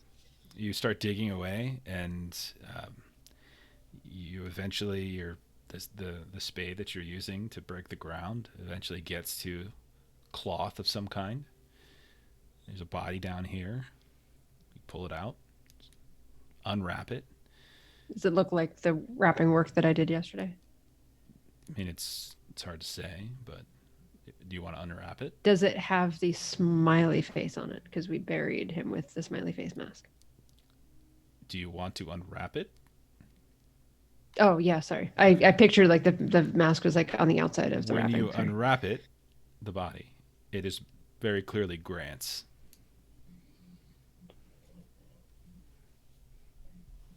So Big Sis is going to turn around to whoever NPC right happens to be there and just say, "So you have mentioned that you don't often bury folks because they don't No one's stay." even paying attention to you anymore.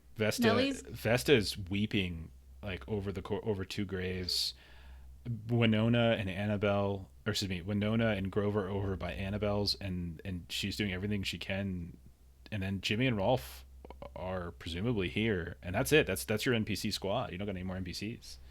No one's listening to Nellie's you. running to Ralph's grave plot, and she's gonna start digging. Okay. So Yeah, you, and Sylvester had grabbed a shovel yesterday, so there's okay. an extra shovel. So you start digging away, and eventually the tip of the shovel hits something, uh, and you clear it out, and you start dragging out the body of Rolf, covered in dirt, not wrapped neatly and nicely the way Big Sis did for Grant's, but just covered in dirt and grime. There's a look of sheer and utter terror on his face, as if it's just stuck in that position, just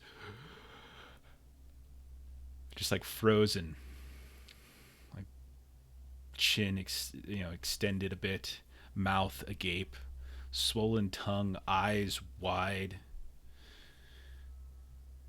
Yeah. Okay. Off to Millie's- James. I'm gonna have everyone go ahead and, as you start digging up bodies, go ahead and roll resolve tests at this point. Reed, I think I'm gonna ask you to do it too, since at this point you would know Jimmy and Rolf. Okay. All right. Past. Nellie fails. Okay. I would say you're already suffering from fear, Sylvester, so I'm not having you re-roll it. You already failed yours, so you don't have to re-roll. Sorry. And then Nelly will say that you too are now suffering from fear. Okay, thanks. Thank you, Reed. 13 points of mental peril for Nelly, as you too are now, like, as you pull the body out. It's just, you are in utter. It's not gross. It's not disgusting. You don't. Yeah, it's just, what the hell's going on? So some say they were digging up Jimmy.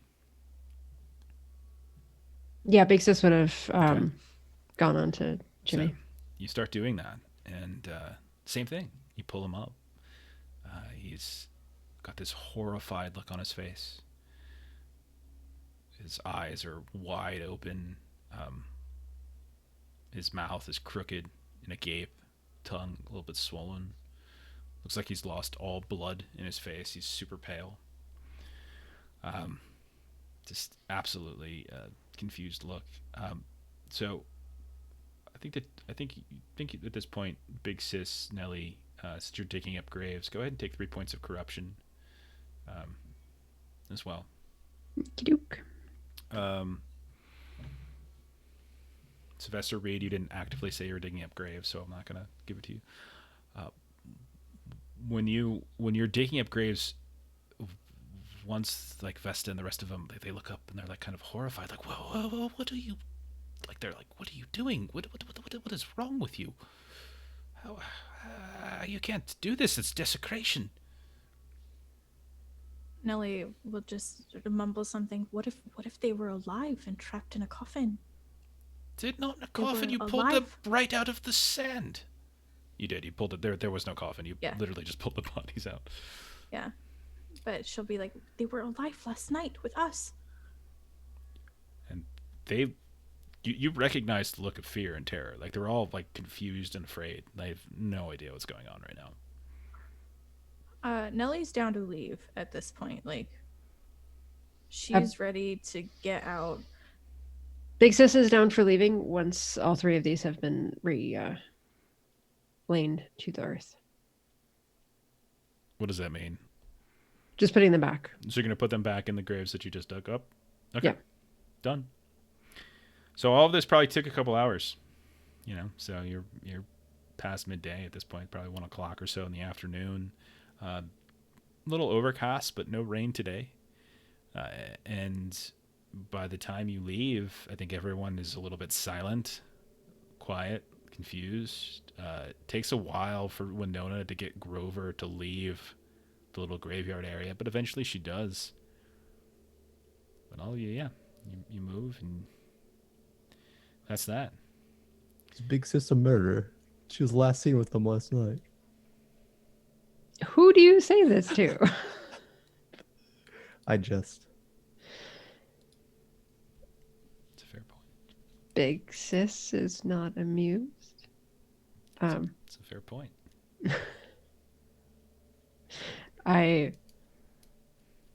Maybe if you travel with us for a while, I will tell you of my travels before I was here. But it is important for me to keep people out of the earth whenever possible. But once they're in the earth, they should stay put. And she will not walk right next to Reed for a couple hours. Okay. All right. Anything else you're doing before you leave? Is there anybody that we've been unsure about their like whereabouts or condition, or I'm trying to think if there's anybody's name we should like look for while we're out here? You tell me. Do I see my own name? No, Reed. You don't. I mean, you see Grant's, but you don't see Reed. Then you see another headstone that says Long Lee. So meta, breaking the fourth wall. Okay. So you travel away, and travel is very quiet and silent for a very long time. You pass by the headstone. The relatively flat ground soon turns hilly. You're into the foothills of the Grunstins, the Greenstone Mountains to the east. Various names for these. The people who live here who are regulars just call them the Grunstins or the Grunstenbergs, and then people who are not from here just call them Greenstones, the Greenstone Mountains, etc. But you start moving up these hills. You can start seeing the slopes of the mountains go up decently high. It's mostly these are mostly heavily vegetated mountains. So you can see lots of forest extends upward. They're not like barren or in any way.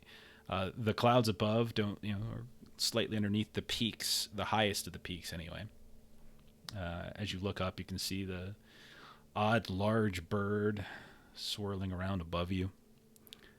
But after a certain amount of time, you eventually arrive at this set of kind of mossy ruins, much like Stonehenge. These oblong stone edifices that have been placed and shaped in a variety of ways, some of which look like arches, some have fallen to the ground.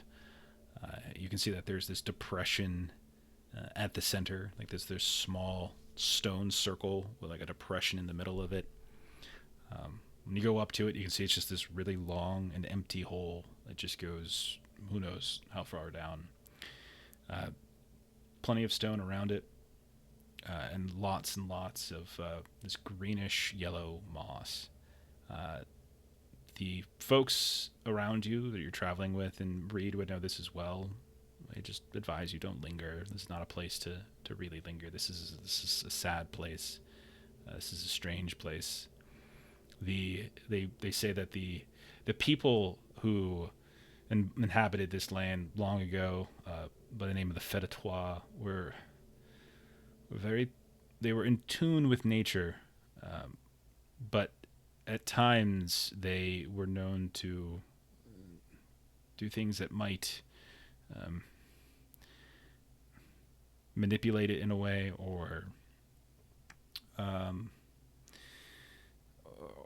do things that almost go against nature. Like they had this weird synergy, and in their desperation to kind of hold off the encroachment of the Rhine, they started to dip further and further to like darker ritualistic like sacrifices and such to try and keep their lands at bay, keep their lands intact. And this is a place that's just got some bad juju. You continue traveling past, and you're led into a forest. At this relatively thick and verdant forest, you're probably, you're a little bit higher than the foothills. You're starting to get into the upper peaks, and so it's a very difficult climb. Really heavy roots that you're having to climb over, crooked trees that are kind of exploding out in a variety of different directions. Some are upright and erect. Others are kind of on their side, like shooting out from the sides of the mountains and the stone. And as you dig deeper and deeper into this, you can start seeing that the trunks themselves are getting more gnarled and crooked and thick. And eventually, you start to see like this opening at the end of this forest. There's no name. They don't give a name for it. And you can see there's all these walls that are kind of some of them are still intact. Others are tipped on their sides. Others are kind of like half lodged or connected to the mountain's face. And when you pass by them, you can see these walls have all sorts of like these arcane runic carvings on them. The wood itself almost seems petrified in some way. And they like Vesta and some of the others, and they say, we have arrived. This is the bastion. What's left of it, anyway. There are some of the fortifications are still intact here and there, but it's a peculiar place. Not sure where exactly your contacts would be, but they would be in here somewhere. It almost looks as though, like, kind of when you were watching the temple, the writhing temple, and how like the roots would come up out of the ground and sort of shift and change the landscape of the temple itself. It's kind of the same things that are happening here. You're seeing a lot of explosion of roots and nature just erupting from the earth, and it's like they're taking parts of what once was some kind of wooden structure and just pushing them in odd, strange directions. But you can very clearly delineate between like actual forest and what likely was part of some old arcane fortress of some kind. What do you want to do? So we're wanting to look for any evidence of a group of people that were traveling in here. So any evidence of like Yes, I'll do campfires that may have been kicked out. Let me see if I can scout the area a bit, I guess. Okay. Just give me an awareness. Who else is doing something? Reed, Nelly? Yep. What are you doing? I'm similarly looking around. Okay. Everyone can roll awareness if everyone's just sort of spreading out and looking for things. Yeah.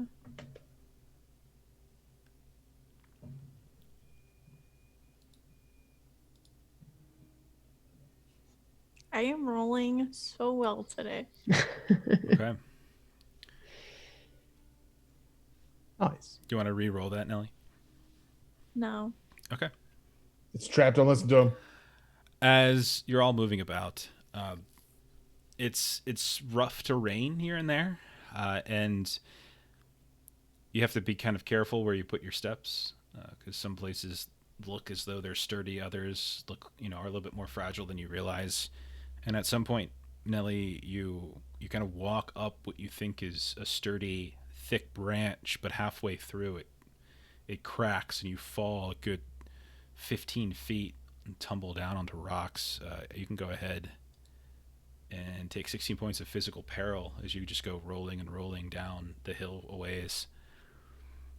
The rest of you, as you hear the tin can clink, clink, clink, clink, clink going down, you spread out a little bit. You stay within probably shouting distance of each other. Mm-hmm.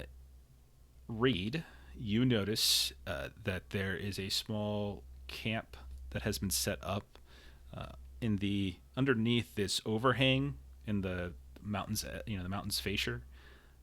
There's one large fortress wall that's probably about 20 feet tall, made of old, thick, almost like petrified wood, with carvings kind of down the center of each trunk, and it just sort of stops at a certain point, and it creates a right angle with the mountain face. And you find that there was a camp that was set up, but when you look at it, there was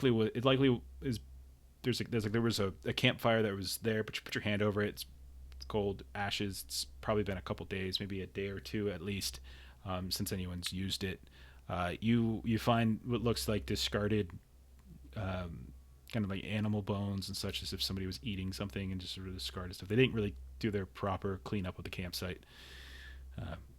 You would probably conclude that there was somebody here within the last 48 hours. Yeah, I'll just let them know that there's evidence of people being here. Okay. Can we see which direction they may have left to? I got 2 other rolls to resolve. Calm down. Okay. Sylvester, when you're wandering around, let's say you go a little bit more to the north side, you're probably still struggling a bit with the fact that you can't smell anything. You really, even though you can't really smell or taste anything, it's the other senses are starting to really start to Wait, am I like a Yeah. daredevil type? Yeah, you're like a daredevil type, but with Oh your my God. nose and your taste is gone. Right. You hear something. You hear the sounds of someone talking, but you can't discern the language. It's too rough and guttural. And as you're climbing up this small ridge, you look down about 30 feet below you. You can see a small pack of feral ghouls that are at the base of what looks to be like a mountain path that goes northward, and they haven't seemed to notice you.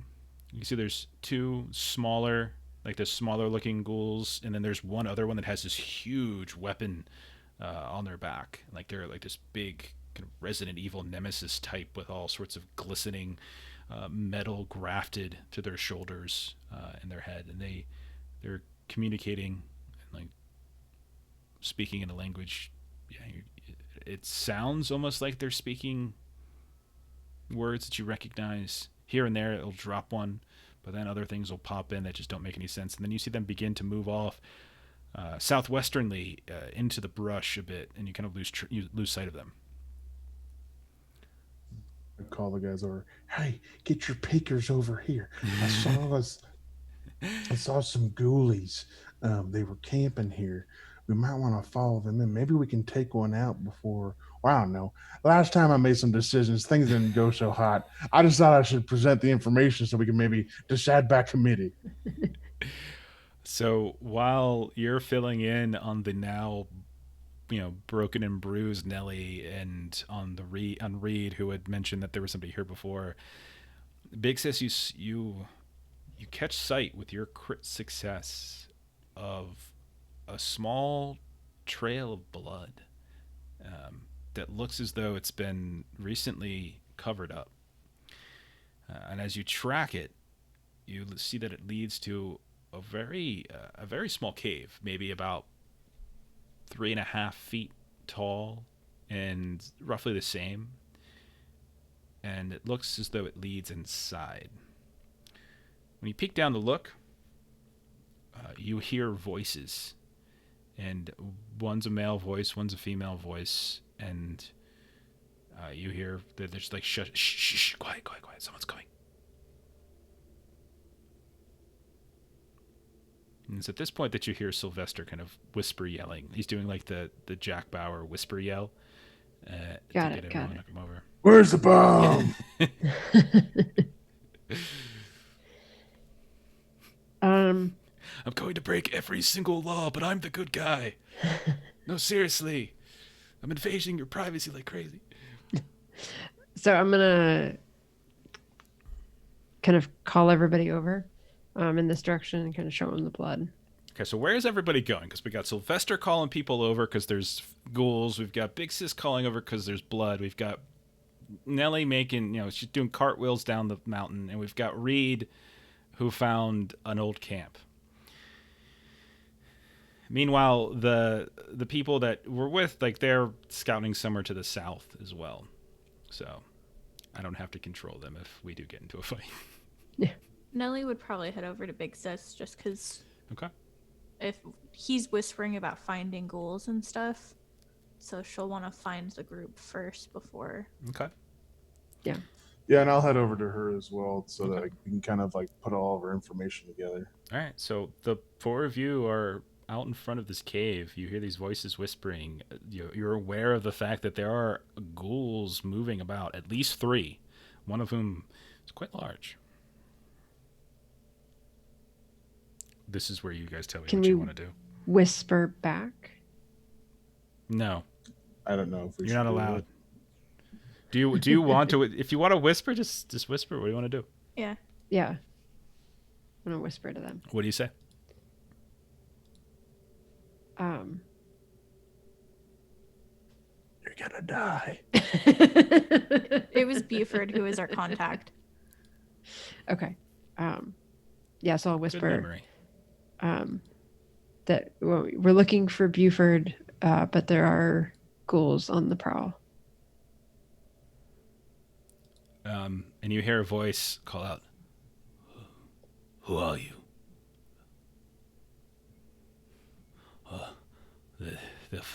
I think they were following us. I thought, "Who are you?" We're traveling with Vesta and some others. We came for your invitation. Reed, you recognize the voice as Buford Crow, one of, I've recently learned, your clan's elders. Would have been nice to know this 2 weeks ago, but okay, that's fine. Nellie's just gonna call out, Buford, it's Nellie. We got cursed together. Okay. And Buford, it's you. It's me, Reed. I'm sorry. Do I know you? Just kidding. We're old friends. And so you'll start to hear scraping around on the inside, and you'll see he'll crawl out, clearly wounded, and then a woman will follow as well. Not as far as you're aware, a member of your family, Reed. But both of them look wounded. They've scrapes on their faces. They're both clinging to their sides. You can see that Buford's still dripping blood and is likely the cause of the blood trail.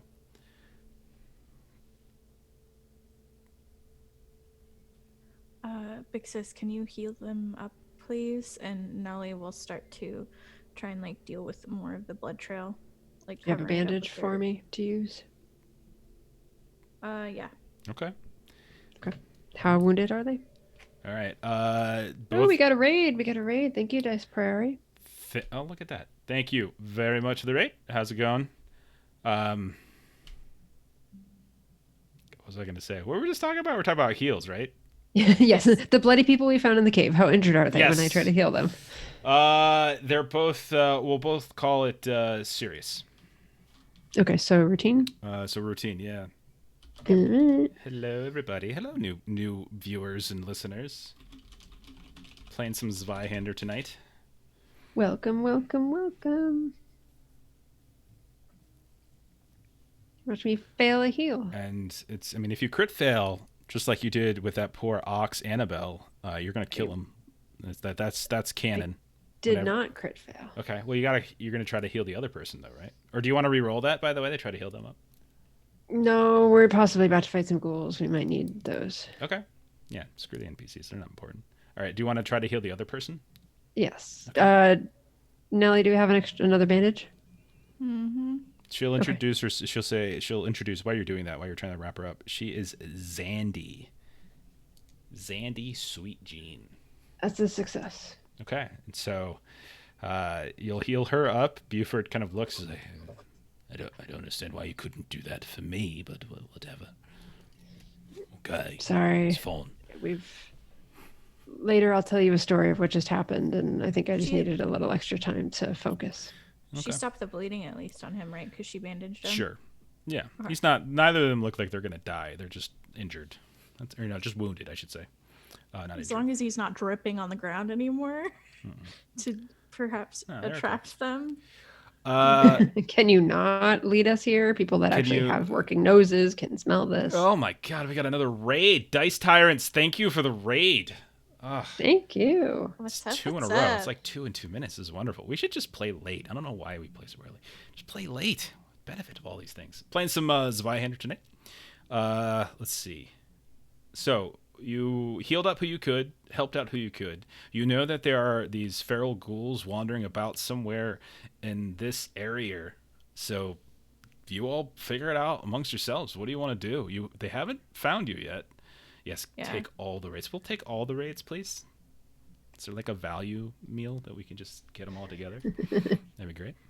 Nellie would ask, Buy one, get one free. what happened to Beeford and Zandy? He'll say, you said they're still here. No time for stories. Shouldn't we? We should find a place to... Well, we found a cave to hide, but it's too small for all of us. Now it's not a time for stories. There's just no time. What are we going to do? Players. How many ghouls did you say there were? Sylvester saw We 3. saw There at was least two, the two 3. small, one big, but we can track them down. I think. Are Can we- either of you in a place to fight? I'm okay, but I am ignoring a lot of stuff right now. What are you? Why are you? Oh, because you just got the stuff. I got it. I can fight. Stuff. I don't have. He took peril. He's down on the Yeah. peril track. He's ignoring skill ranks. I'm going to use the All that terms. stuff. So if you're new to Zweihander, now you know what it means. Okay. And how about the other two? Do they have weapons on them? Are they up for joining? Or do they want to hang in a safe place? I mean, they want to be part of it. Jeff doesn't. I say we track down, and I think if we're good enough along the way, we can probably. Okay. take They'll stick one with out. you. They'll stick with you. Like, don't expect a ton Okay. from them because they're wounded and like it doesn't look like looks like they don't have everything on them. Like it definitely looks like they've been in a scrape. They've been in a fight of some kind. So, but okay. Why don't y'all roll stealth tests and see if you can keep your wits about you as you. See if Nellie cannot go rolling down a hill in her armor. Oh, 40 is a good Apparently, roll. you jinxed it. Oh, Reed, that's just a shame. It's a pretty good number. That's a shame. 66 isn't a good number. What are we talking about? That's 2/3 of the way to 100. You're gonna fail. 62. Do you want to re-roll that?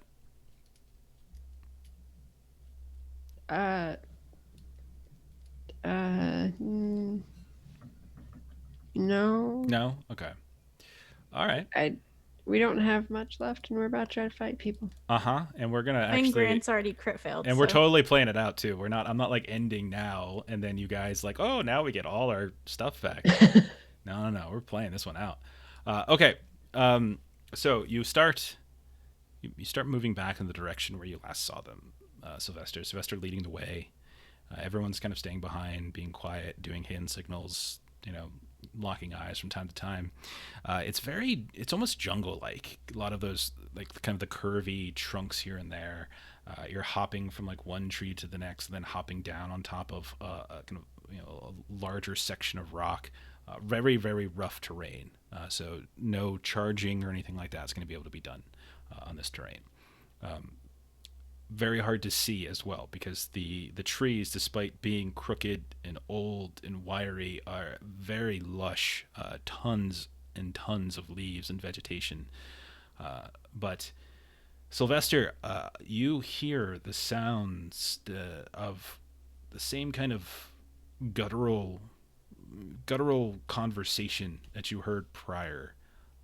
And as you emerge from from like a small canopy, you're on top of what looks to be almost like a rocky ledge that extends outward, and about 15 feet below you, or we'll use yards since that's our distance, we'll say about 5 yards below you and 10 yards in front of you, you can see that same, you presume, group of 3 ghouls right there, ready to do something.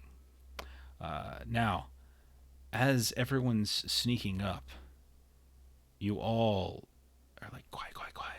And Reed, you put your foot down, and you missed whatever it was, and you just slide, tumble. And you guys watch in horror as he's ass over tea kettle, thump. And he lands prone, like 5 feet from this group of 3, who immediately turn and kind of look at this manna from the gods, this easy prone target right in front of them. So we're going to go ahead and start combat. I will, however, give the rest of you a surprise turn. Reed does not get to take part in this, however. Oh A boy. quick question. Yeah. What skill do you have to use a gun? Is that martial? It's martial, yeah. Okay. You can still use it. It's just flip to fail. You know what I mean? Okay. Okay. All right, so that. I'm just gonna get my little tokens up. Shooting a gun in the woods did bad things for us last session. Okay. But I just wanted to know, just in case. Initiative on that one. Oh, that's not very good. And then initiative on that one. All right, that's a little better. Get our turn order up for us to see. Okay. So we will do, for the three people who didn't crit fail their stealth tests, we'll get, well, actually, did anybody roll in the 80s or something? Oh, you re-rolled it in the 60s? Okay. I'll say everybody but Reed will get a surprise round off. And so we'll start with Big Sis. So Reed is plenty surprised. So Big Sis, what do you want to do? Good gracious. You're about 5 yards up on a ledge and on top, over them. And they're about 10 yards out in front. There's all sorts of vegetation and there's branches and curling trunks and such. I think I would like to start out with a litany of hatred. I'm Okay. assuming they're all in earshot, so I can. They are in earshot. I will remind you. I remind everybody that during a surprise round like this, when you're ambushing somebody, there's extra damage that you get an automatic extra fury die on any damage rolls that you do towards them. So if you were to hit them, damage them, you get an extra d6 too on your damage rolls. Okay. Would it take 2 AP of action or movement to get to them? Yes, 2 AP to get down, because it's not the easiest climb down. Like, you'd have to be careful where you're putting your footsteps. But yeah, 2 AP to get within striking distance. And don't forget, this is just surprise. Okay, then we'll start up again. Okay. So then I will charge and attack. Okay. So you move twice, hustle twice down. There's no charging allowed because of the hard terrain. But you move twice, hustle down. Do you want one of the little ones or do you want one of the big ones? Or one of the little ones or the big one? Oh, they're all within a couple feet of each little. other, so you can pick whichever you like. Closest little. Okay. That's fine. So go ahead. And I always forget about my clawing obsession and the double reroll. all right. It is a success. You run up. What weapon are you using? Oh, sorry. My scythe. Okay. Just roll damage for the scythe. Just roll a d6, and then it should be your combat modifier, I think. Yeah, +1. Bonus, I should say. Okay. So that's 2d6? Because you said yes, you there's get an extra d6 for damage because they don't know it's coming. So what's the total? And then my CB is 6. So what's the Plus total? 1, 7, 14. Okay, 14 points. So that will, in fact, move them down the peril threshold. Do you have a vicious or anything on your weapons that you attacked with? No, but if I actually do it, if I move them down the damage threshold. You did move them down the damage threshold, Chuck. Okay. Then I get the, if you're rolling for an injury, I just have my no mercy, so I could possibly do an extra. So it doesn't change how many dice I roll. It just changes whether or not. So I still only roll 1d6. Okay, I rolled a 5. No problem. So that is your turn. Next up. It is vicious. It is vicious? Okay. Yeah. So I would roll 2d6s. It's a 1. No problem there. So no injury, but you do manage to move them down the track to moderately. So that's good. All right. So then it would be the Alpha's next, but Alpha doesn't go on a surprise turn. So it'll be Sylvester's turn. So I'm gonna take that loaded flintlock that I have. Okay. And I'm trying to see here. I guess take aim. Okay. That increases the Plus 10 to your chance, attack. Yeah. Unless you want to spend 2 AP and get plus 20. No, I'll just do take aim. Okay. And I'll do that. So flintlock. I already have a flintlock, so I'm just gonna use what it was before. I'm just using also all the same stuff, right? So yeah, so if you've been carrying around a loaded gun, I would say it would probably make sense that once you saw them, you probably would have loaded your gun. That makes sense. Yeah. So So you can Well, go I ahead. had the one that I found in the grave. It was. You said it was loaded. It was. So Yes, the flintlock. Okay. Okay, so go ahead. So take aim once, and then you attacked. yeah. Oh, I didn't add my 10. I would have still lost anyway. You would have still lost. Do you want to re-roll that? You still got a couple. You still got two more fortune points if you want to re-roll. Yeah, that. I'll re-roll that. All right. Sounds good. Flintlock roll. Plus 10 this time. All right. I guess I don't have my numlock. Do you on. not have martial ranged? What do you mean? He's ignoring skill ranks. Yeah, I'm really okay. terrified. That's right. Well, thanks for coming and checking us out, Mary. Damn it. Yeah, we're here every Thursday, 9 Central. We start. We want about like 2 to 2.5 hours or so. So we do like these short run adventures. This is our second one. We're getting near the end of this one. So I missed. I'm just gonna bank my last one. okay. Okay. There's really no reason to bank one on a surprise turn, but that's fine. Oh, I thought that. So we get a full turn after this, then? Okay. Yes, a surprise turn. Then can It's I'll just show- the three of you. You can I'll make the show- first one successful then. If Jeff is a forgiving and benevolent game master, Yeah. and If Yeah, you spend yeah. two, Kind of if you spend recon. 2 for take aim. Yeah, I thought that because I was thinking the whole time I could bank. I didn't remember. All right, that's fine. Who are you Can I targeting? do that, benevolent? Who are you targeting? The one that was already hit. Okay, fair enough.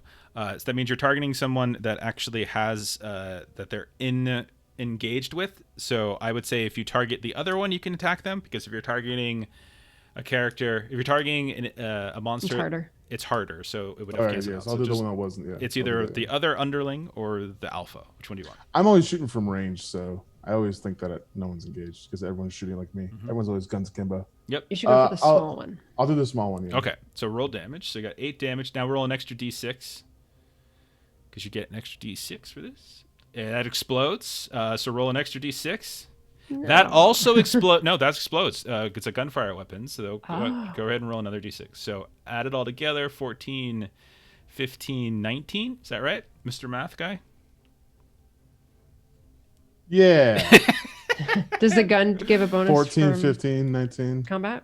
Trying to look at my It should. Plus CB? See what he's got. just a flintlock. What's your combat bonus? Combat bonus is Yeah, it's not adding a 8. combat bonus. Okay, so then it's going to be 27 points of damage. Oh, shit. Nice. And Why is it not adding that? did you put the entire flintlock pistol into your? Yeah, I'm into your using character sheet? the old flintlock that I had. It might just for some reason. Let me not take be a right. look. Let me take a quick look. Flintlock, because you have under the drop down bonus for your flintlock pistol where it says damage bonus, you have none. You should have CB. I just fixed it for you, but Okay. don't worry I about it. It's fine. Next time it should be fine. So with one shot, you completely blow away the other underling. You just take. Good job. Do you say anything in the process of doing this, Sylvester? Come on, man. I say, freeze, and I take the shot. Oh no. Oh no. Okay. That's South Park reference, okay? I know. All right, Nelly, you were also part of the surprise round, so you can do something if you like. I want to go hit the big guy. Okay, so you can move two AP to take 2 hustles to get down, and you have. I want want to hit that big boy. 1 AP left. I'm just gonna swing with my mortuary sword. Okay. 16 Look damage. at that damage. 45. That'll do it. And then don't I get to roll an extra d6? And you do, in fact, get to roll an extra d6. So which is, 18. So 18 18. total. Welcome to the party, Richter. No, it's not. It's not Richter. It's. Oh yeah, it is Richter. Sorry. Let's see. Where's his damage threshold? How dare you question my Arnold? Total's 18. lines. All right, moves him down 2. So do you have vicious? Yes, you do. So I will Yes, I roll 2 d6s for injury. I roll. So I got 1 d6 is an injury. Sweet. This is So a now moderate. you need to roll for 2 injuries instead of 1 because I have no mercy. Okay. Twinsies. I think I'm gonna spend one of my misfortune points to re-roll that 6. Aw. You don't want to save it to kill me? No, I don't think I'm gonna have a really good choice. I think if he's gonna kill anyone, There the we next go. person he's got in his sights is probably me. All right, so that's so no injury. but tons of damage, which is great. And Yeah. that'll move them, so they're at moderate. So there's one dead after the surprise round. There's one dead. There's and there's two that are moderately wounded, and then we will move back up to the start, and it'll be Big Sis's turn. You are standing right next to this feral ghoul underling who is now suddenly aware. Has got these claws for hands, these metal grafts coming up out of the palms and the backs of their hands. What would you like to do? Yep. Now I'm going to do my litany of hatred because one of my party members just one-shot one of them. So I'm gonna Fair enough. litany of hatred the other two. So that's going to be an intimidate test. Mm-hmm. So let's see how that goes. And I fail. Okay. As disappointing. There's some really good rolls going on, and I gotta tell you. Hey, no one's dead yet, so it's fine. You guys just one shot a person. You're good. All right, you got 2 AP right. left. Then I'm definitely going to bank one for defense, and then I'm going to attack. Okay. This time I will actually click on Scythe, so everything works. And you're attacking the underling again, so just straight as standard. Yep. Hang on, I gotta do that thingy majiggy. Son of a... Missed by 4.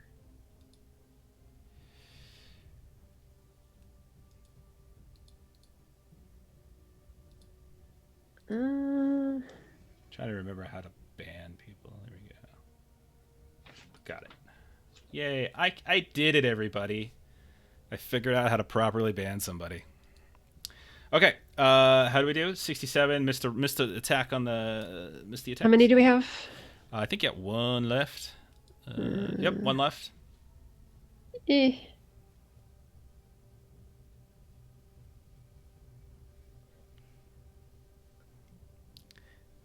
This is posture check.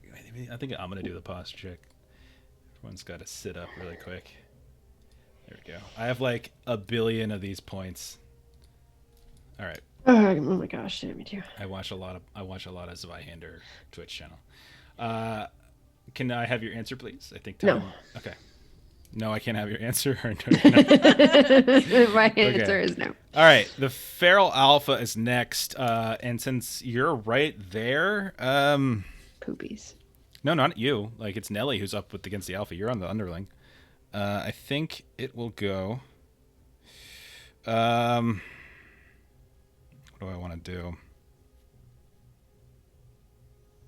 do? Looking at my notes. Oh wait, that's the really tough one. And you guys haven't fought yet. You're just facing an easy one. Okay. What? Excuse me? What was that? No, you're fine. Don't worry. It's all good. It's nothing to worry about. Okay, so I think what I'll do is I will. Oh man. I think what I'm gonna do is I'm gonna attempt a disarm. Yeah, I can attempt a disarm. So I'm gonna take aim. And what kind of weapon are you using there, Nelly? Mortuary sword. Okay, so you're gonna see this thing's got some huge, kind of weird, like axe type weapon. It's designed like aesthetically in a fairly kind of raw manner, but you can see that there's very clean, clear blade on it. Like it's actually fairly good craftsmanship. They will turn around to swing at you. Excuse me. They will turn around and try to use that to like knock your sword away. I'm gonna go ahead and take aim on that, and then yeah, I'll attempt that coordination test to knock it out of your hands. I'll go ahead and re-roll that since I failed with one of my misfortunes. 1 down. And I rolled even worse. Then with my last remaining, I will go ahead and attack. So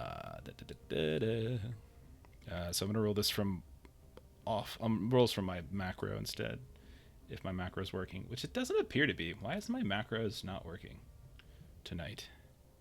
All right. Don't know. All right, 39's good. You can parry if you like, or you can just let it happen.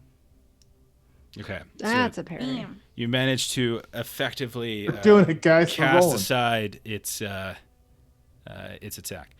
Sylvester, it is now your turn. You started your turn. What do you want to do? I'm going to load my hand cannon and take a shot at Big Boy. Okay. So hand cannon's 2 to load, 1 to shoot. So It's going to be challenging attack because Nelly is engaged. there's a little one. The other little one's dead, right? Yeah, there's 2 left. 1 big. But they're both engaged. So They're it really both doesn't engaged. matter. Right? Doesn't matter. Yeah, it's just whichever one you want to attack. 65's a miss. That would have been such a big hit too. Damn it. There's one more. There's one more left if you want to. What do we think, gang? Should I use it? Oh, I don't know. Somebody needs to. Yeah, I'll use it then. Okay, good. So go back down to hand cannon, roll. Now I can bring in the second wave. Damn it! You could roll even My more. rolls suck today. Man, what are you talking about? I just missed everything. All right, Nelly, you're up. I am going to also attempt to disarm. Cool. Go ahead. It's a fun little fight. We're all just like grabbing for each other's weapons. Yeah, it's just like, bam, coordination. God, am I looking like right past it? Yes. And I fail. Oh Okay. my gosh. Two AP then- left. Yeah, so then what I'm going to do is I'm going to just... We could potentially get some aim. fortune points back. If Right. anybody in the chat would like some bits. They would don't like to you, give us so some they don't want to bits, spend money on you. we could get another. Clearly, these fortune are all point back. Jeff fans. Any, Clearly- I'm going to hit with my mortuary Everyone's sword. here for me, and oh, look Oh, at that! That's a shame. no. That's a Fail. shame. That's a shame. Okay, and that is the. You got an AP left, I think. Just one. I took aim. Okay, fair enough. So Okay, moving on. Reed, you're on the ground. What do you want to do? I'm gonna roll around and get my feet to this proper place. Nelly, did you adjust for your take aim? Okay, so you're gonna go ahead and yeah, I made it routine. Stand up for 2, I believe. okay. Go ahead. Am I in engagement at all? You can. Sorry. Oops, that's the wrong thing to click. You guys are all out of fortune, so let me click that. There we go. Yeah, you can be engaged with the underling. All right, I'll help out here. I'll strike it from the back Okay, or the front, wherever it's not looking. go my for it. base lord. Begging for money. Yeah. That's how you roll an attack. Oh. What? So And roll damage. shoot damage. Holy goodness. Did it- You double exploded, triple Dear exploded. God. Holy crap. All right. Never seen that big of a number. I got this, guys. That's a hell of a first impression in combat. Everybody stand back. He's dead. That's 3 steps. Seriously, grievously slain. Jesus. He's dead. So the underling, so describe how this looks. And a base lard, by the way, is like a small little weapon. Yeah, it's so- not very big. Starting off as an encounter, I rolled down a hill. It's just my entry. So I enter every fight, Smooth. catch him off guard. Smooth. I just rolled up and stabbed it straight in the neck. Okay. Yeah. You're Very the nice. coolest guy I've ever met. Thank you for the bits, Chrissy. Gave you all a fortune point. All right. Thank you. So I think it was just a tip for me, to be honest. I don't think it was actually a fortune How point. strange. All right. So then we'll go ahead and take the feral ghoul off the list. And then we're back to the top of the round because it's Big Sis's turn.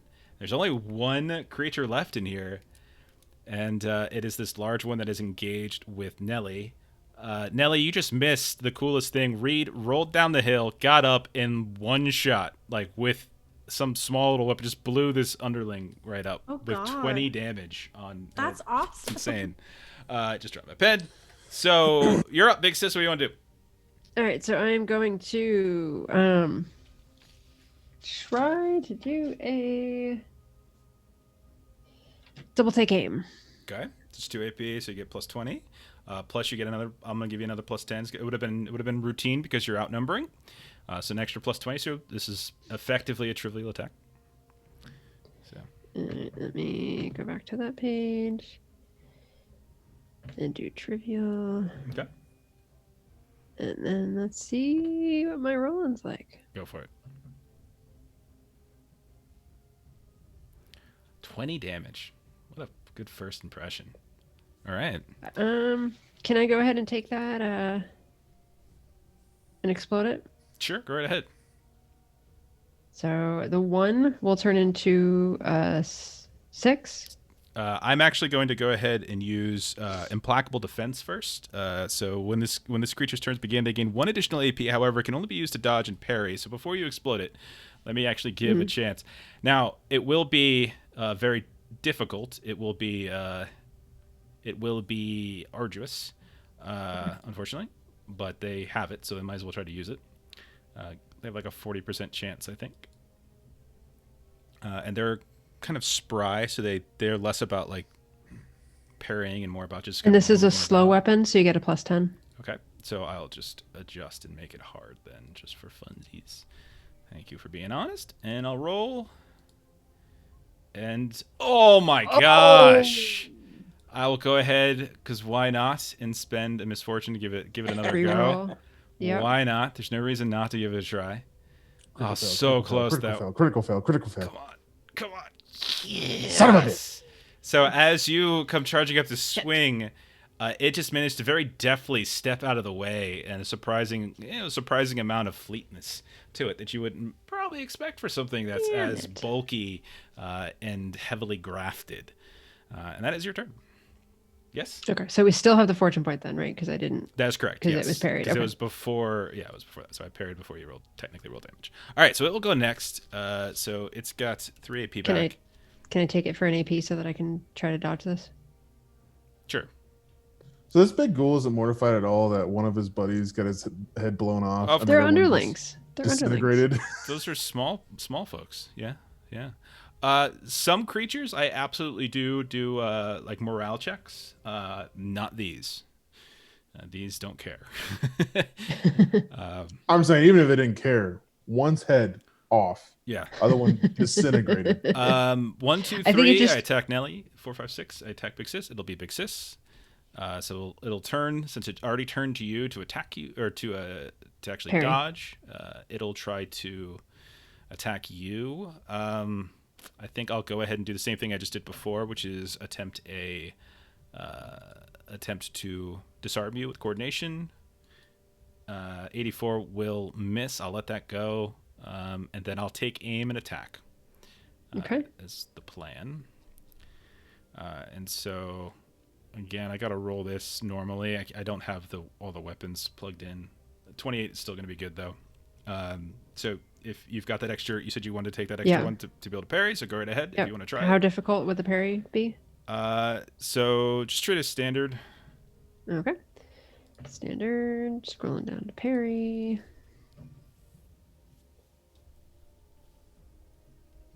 So this thing gets this huge, spiky, crazy axe. Thank you, Chrissy. Swings it back at you, and you quickly put a scythe up, and just it still, the weight of the heavy swing still goes with you, but you just manage to just make it tilt a little bit downward and miss you, and it plunge into the ground. And Sylvester, it's your turn. Now there's 2 people that are now engaged with this. I would say that the difficulty of your shots are going to go up one more step now. So your shots are probably going to be a little bit hard to thread the needle and attack. So what would you like to do? And you are muted. I guess I'll move in. How far would that cost an AP for me to move in? When you say move in, do you want to get into engagement range? Do you want to get into melee? Yeah, because I want to see if I can take him down or something. Okay. Do you want to pull out a melee weapon first? Because you can always. I don't have any melee Okay. weapons. All my weapons are. Okay, so you're just gonna So you'll 2 AP to move in. That's how we've determined it. It was 2 AP to get down the slope, and you have 1 AP left if you want to try to do a takedown. And with the 3 of you there, I'll treat it as trivial to try, because this thing's confused. And Would it be athletics? a takedown is since you're moving your distance, I'll say yeah, athletics is fine. If it was just toe to toe, then it would be coordination. But yeah, if you want to make it athletics, it's fine. I mean, what's the point anymore? You know. I don't know. I mean, people could give you more bits, but then again, no one likes you. So it's It clearly makes what it sense. is. That really makes sense. Pretty sure when Chrissy gave us those bits, I think My she said, rolling just is make just sure garbage. Justin doesn't use it, and that's exactly what happened. I guess I'm like, get up there like, All right, Nelly, you're up. Okay, it's just this big boy in front of me. Yeah, right? it's three of you engaged. Reed is a step or two away, not yet in engagement, so this one's about to be surrounded. But yeah, Okay, so it's already routine, so I'll take aim twice to it's make it trivial. don't even have to do that. You're outnumbering it by 3. I'll put it at easy, or so. Yeah, I'll make it easy. Or no, I'll make it trivial. I'll just make it trivial. Yeah. Okay, then I am going to first attempt to disarm again. Okay. So with that would just be standard disarm. Well, it's more of I care more a little bit about the weapon size, your weapon size to its weapon size. Just make it standard. It's this is like a crazy looking axe. Roll better this time. It looks very painful to grab though. 31. There you go. And I will get to roll to try to keep it from being disarmed, and I fail. I'll go ahead and use another reroll. Cool. Just so you know, it's flip to fail. Okay, gotcha. That's a success on 1, but with the flip to fail, it is a fail. So, yep. Nice. Okay, so Sweet. you see its big, gross, spiky axe go clittering to the ground a few, well, maybe 2 yards away. We want And to then I will attack go right ahead.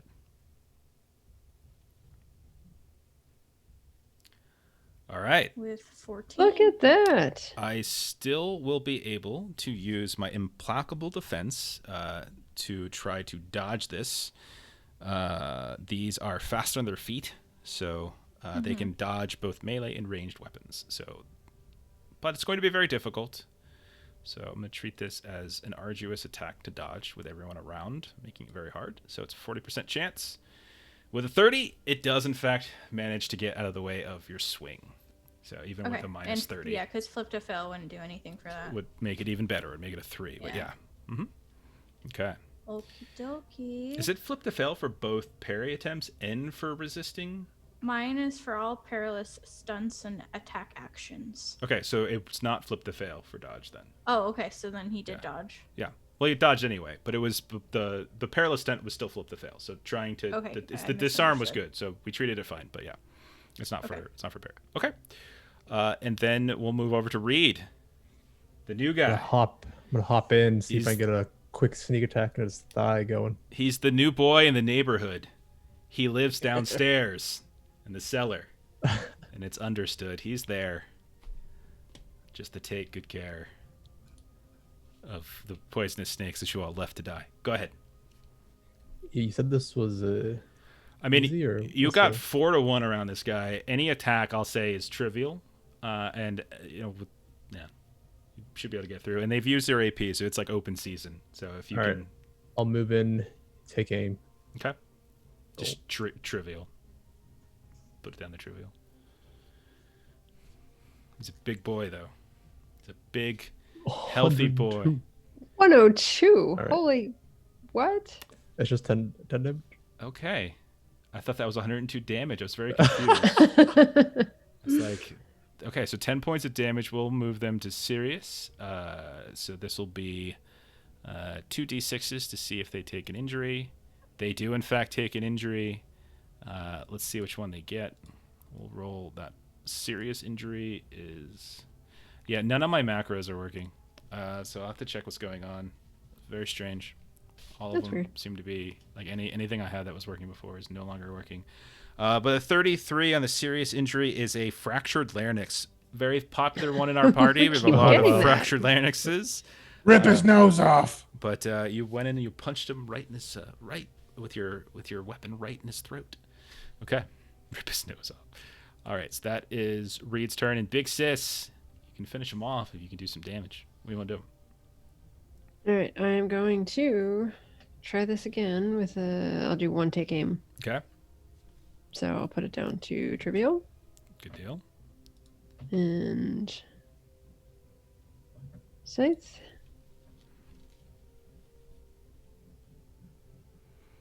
gonna hit, That does in fact hit. but only 8 damage.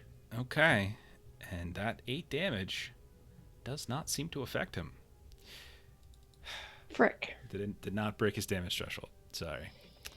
Okay. I'm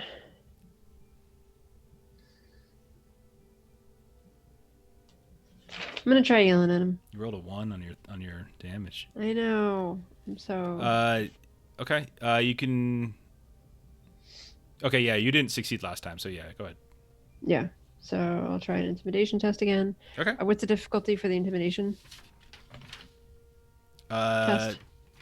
So, with you outnumbering him pretty terribly and blowing up the 2 others, I'll put it at easy. Okay.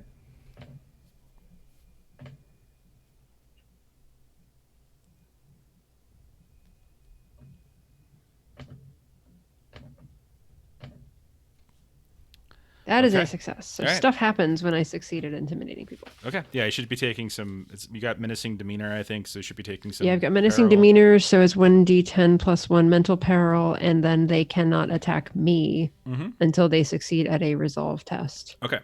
Once they're attacked by somebody else, that shakes off that effect. Okay. So go ahead and roll your d10. 10? Okay, that is enough to move them down the peril track. All right, I did something. Okay, and you lowered their damage threshold by 1. And the So peril threshold had you one. done that first, you would have actually been able to do damage to him, Don't tell but me you these didn't. things. Don't tell me these Okay. things. So its turn will come around, and although he does not have his giant axe, he does still have these built-in claws in his hands, and so he will reach out with his eviscerating claws. Damn it, I was counting on him having to take some time to get that. Yeah, sorry. And I think so. I can't attack you. Literally everybody's here. So So we're all No just we're all just at his legs like this. 1 to 2 Nelly, 3 to 4 Reed, 5 to 6 Sylvester. With a 1, they'll go after Nelly. Actually, wait. Does he have warfare? No, he doesn't have warfare. So yeah, he'll go after Nelly, even though that's a stupid decision. So yeah, he'll go ahead and take aim twice just to make this go faster. We'll put this down. We'll just treat it as standard at that point. And swing away. With a 69, Miss. I will go ahead and use my final reroll since he's about to die. Because why That's not? a wonderful roll. I appreciate it. 69. And now 96. Oh, look at this. Ah. Those 2 people just don't like each other anymore. Sylvester, are you the one? I'll tell you, whoever actually gets to killing blow, 50 extra reward points. Well, since I'm engaged and I don't have to like aim through people, can I load my gun and blow it? Put it against his head and shoot his head off. Yeah, you can always guns can be used in melee. It's But can I use it bows and arrows. as range as the actual gun? You want to hit it? I want to shoot him Yeah. just point blank. Yeah, you can do that. It doesn't heighten the difficulty or anything. In this case, since you're right up in melee, I'm not gonna worry about it. You can make it trivial. All right, so we're gonna load this hand cannon nice and slow, and try and end this man's life. Okay, you need to do Ghoul. Well, It's sorry, a what would- ghoul. It's a feral ghoul. What would Just this to be clear. at, by the way? trivial. Just making sure. You have to do 14 points of damage to kill it. Here we go. This is separates the men from the boys, everybody. Okay. Oh my god, so close. And that'll move them down to grievously. I will go ahead and roll. Yeah, I'll roll my 3d6s. Do you have an AP left, Sylvester? He had a load. No, loading's 2 and shooting's 1. So. Damn. Okay. Just checking your die rolls. Plus 1 weapon mod, plus 1d6 fury. You roll a 2, so no, it doesn't explode. Okay. Did you have to shoot that right here? We're all right next to you. Ow, like, my ow! ears. So this has got recoil on this gun. I need you to go ahead and roll toughness. You haven't been. This is the first time I think you fought it in that you fired this in engagement. But it says recoil. After being fired, this weapon forces its wielder, which is you, to resist with toughness or be shoved out of the engagement. If they crit fail this skill test, they also suffer an injury based on their current damage. Oh shit. I made a mistake. I'll have to double check. Oh, I did that this. trivial. It doesn't. It's fine. 93 is a really bad roll, but don't worry. Nothing bad happens other than you fire and you just push yourself back in the engagement. So you're fine. Nelly, come on. Your My chance rolls for an today. extra 50 RP right here. Finish this, please. He's just like, please kill me. Okay. Kill me. Kill me. 56 with 12 damage. That is enough, and you will slay it. Thank God. What do you do? What How do you happens? kill it? Nelly. Oh God, he's a big boy. Not quite as big as the other one that we fought in the Twisting Ruins, right? Definitely comparable. Okay, so having flashbacks of that horrible, horrible time, Nelly will kind of just almost like a baseball bat, just swing at his neck, and then hopefully it'll get stuck on the vertebrae a little bit, and then she'll force it more, and then kind of throw him into the Jesus. forest. Okay. Calm down. The He had a ghoul is family. dead. Hey, All right. I've been listening to. Stop it! He's That's dead it. already. Okay. So they're dead on the ground. Eventually you see come running up, you see Buford Crow and Vesta Pidgley and this new woman, Xanda Sweetin, all kind of come running up like we killed a few more small ones over there. That's why we weren't involved. There were other ones. We got them. They're dead though. It's all good. We hid the bodies. So You're don't not gonna bother be able to looking. Find him. they just kept It was crazy. They like, kept rolling down the disappeared. mountain. It just one after the other, just roll. It was great. But we were very impressive, though.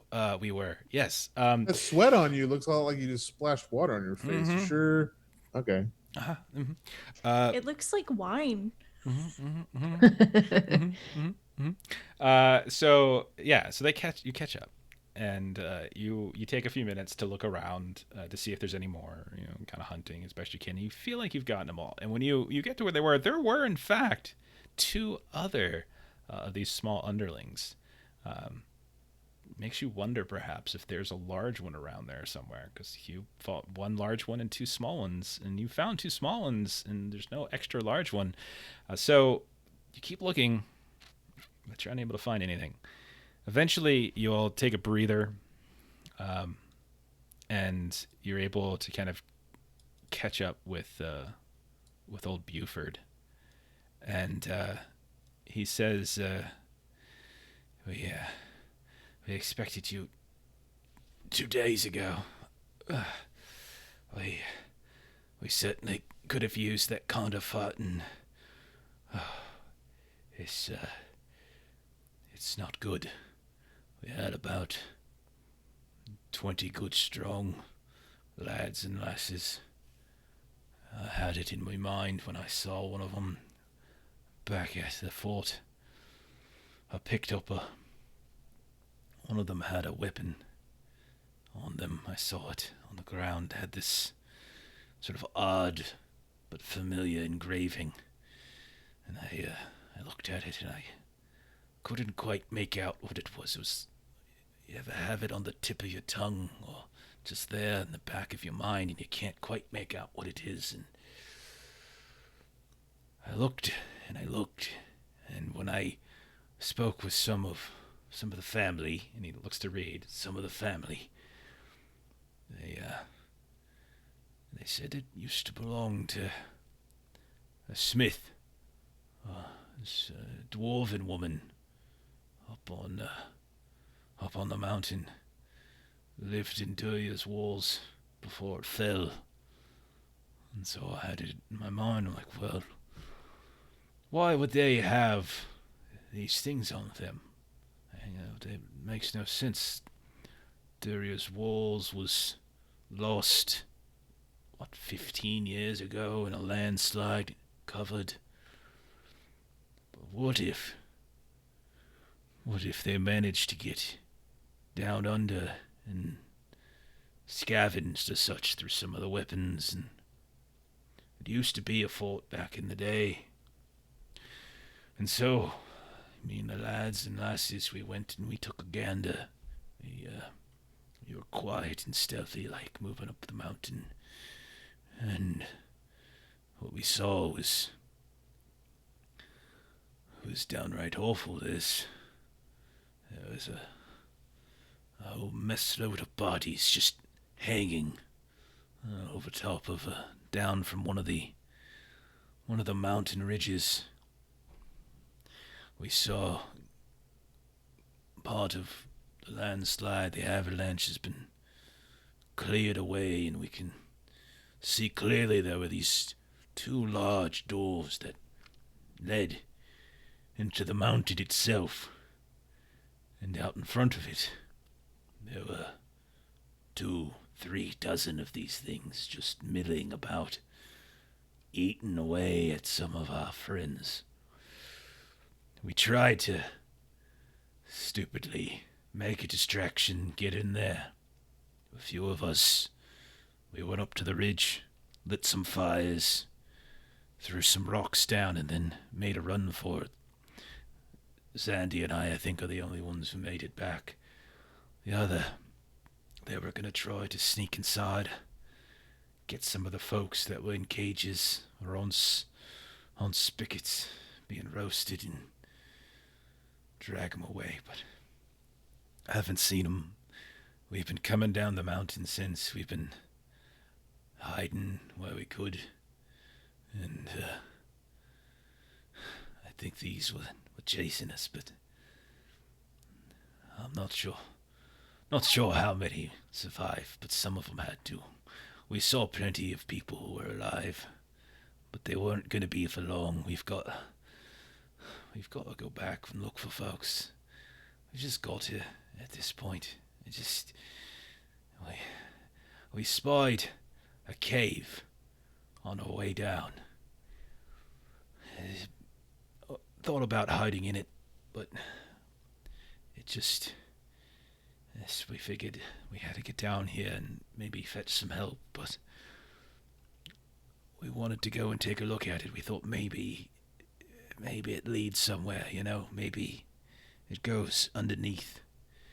We peeked inside for a bit, and then we heard noises up ahead, and then we just ran again, and ran. And then this morning we made it here, and we've been hiding out since. And we heard you folk. I don't know. That was most of us. Most of the cast went up the mountain. They're probably still there, those who weren't killed outright, but we've got to do something for them. We've just got to. You're lucky to be alive. It's true. It's true. You look like you've been through a spell or two. We haven't seen you for a bit. Ah, you could say that. But yeah, I think we're capable of fighting here. We can go deeper. Wait, where's the little one? The weird one with the masks? He did not survive the journey.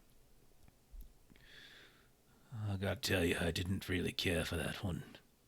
He gave me the willies, He tried to console people, and he put on like a sad mask, and then he tried to cheer up people, and he put on What kind of man keeps putting on masks like that? At least he I'm sorry. tried. I'm sorry to He speak. tried his best. You're right. I shouldn't speak so ill of the dead. I mean, let's hear him out. I'm just saying. Zandy and I, we need a spell. We need to catch our breath. We need to go and explore that cave. We got to see if we can get in there and help folks. So, are you with us? We will provide assistance. No, I think we're just going to turn around here. You always were a funny one, Reed. Always were a funny one. So he kind of just sits down for a second, takes a breather. You guys go about and you collect what you can. You pick up the axe, Nelly, and when you realize when you grab the hilt, it's got spikes on it, and it like digs into your hand, and it's covered in blood. It's if whoever is holding on to it, like literally is like pressing their hand atop a spike to help keep it in their hands just a little bit better. It's quite heavy, but I'll give you the stats for it. I'll punch it in for you for next week. Sweet. Because that's where we're going to end tonight's episode. And we'll come back next week. We will assault the mountain, and I will kill all 4 of these characters. Wait a second. Next week might be our last. Might be our last step. We'll see how it goes. It could Oh. be next week. Could be I've a week heard that after. one before. Yeah, it could be the next one. Could be one more after that. We'll see how we go. And then Welcome yeah. to the party, Reed. And yeah, and so we'll see how that goes, and then we'll talk about what we'll do next because I got a couple ideas for that. So, but anyway, that's it for the night. Salt the mountain, exactly. So let's see. We are Adventures in Lollygagging. We play games on the internet, tabletop role-playing games. You can follow this channel, obviously, twitch.tv/Zweihander. Just hit that follow. And you could get notifications for our game, which is every Thursday at 9 Central. But there's other games as well. Tomorrow night on this channel, the Defenders of Kobold will come out at 9 Central, and they're going to be continuing their Bloody Marches campaign. So you can come out and check that. And then you should also go over to our own channel, twitch.tv/TheLollygaggers, where you can find us on Mondays. We play Vesson, which is a new mystery horror game by Free League. We play that at 9 Central as well. And then this Saturday, also on our channel, a few of us are going to be playing Electric Bastion Land, 6 o'clock, was it 6 Central on Saturday? And then I think later that night over on the Defenders of Kobold channel, I'll be playing some DCCX Crawl as well. So you can come check that out.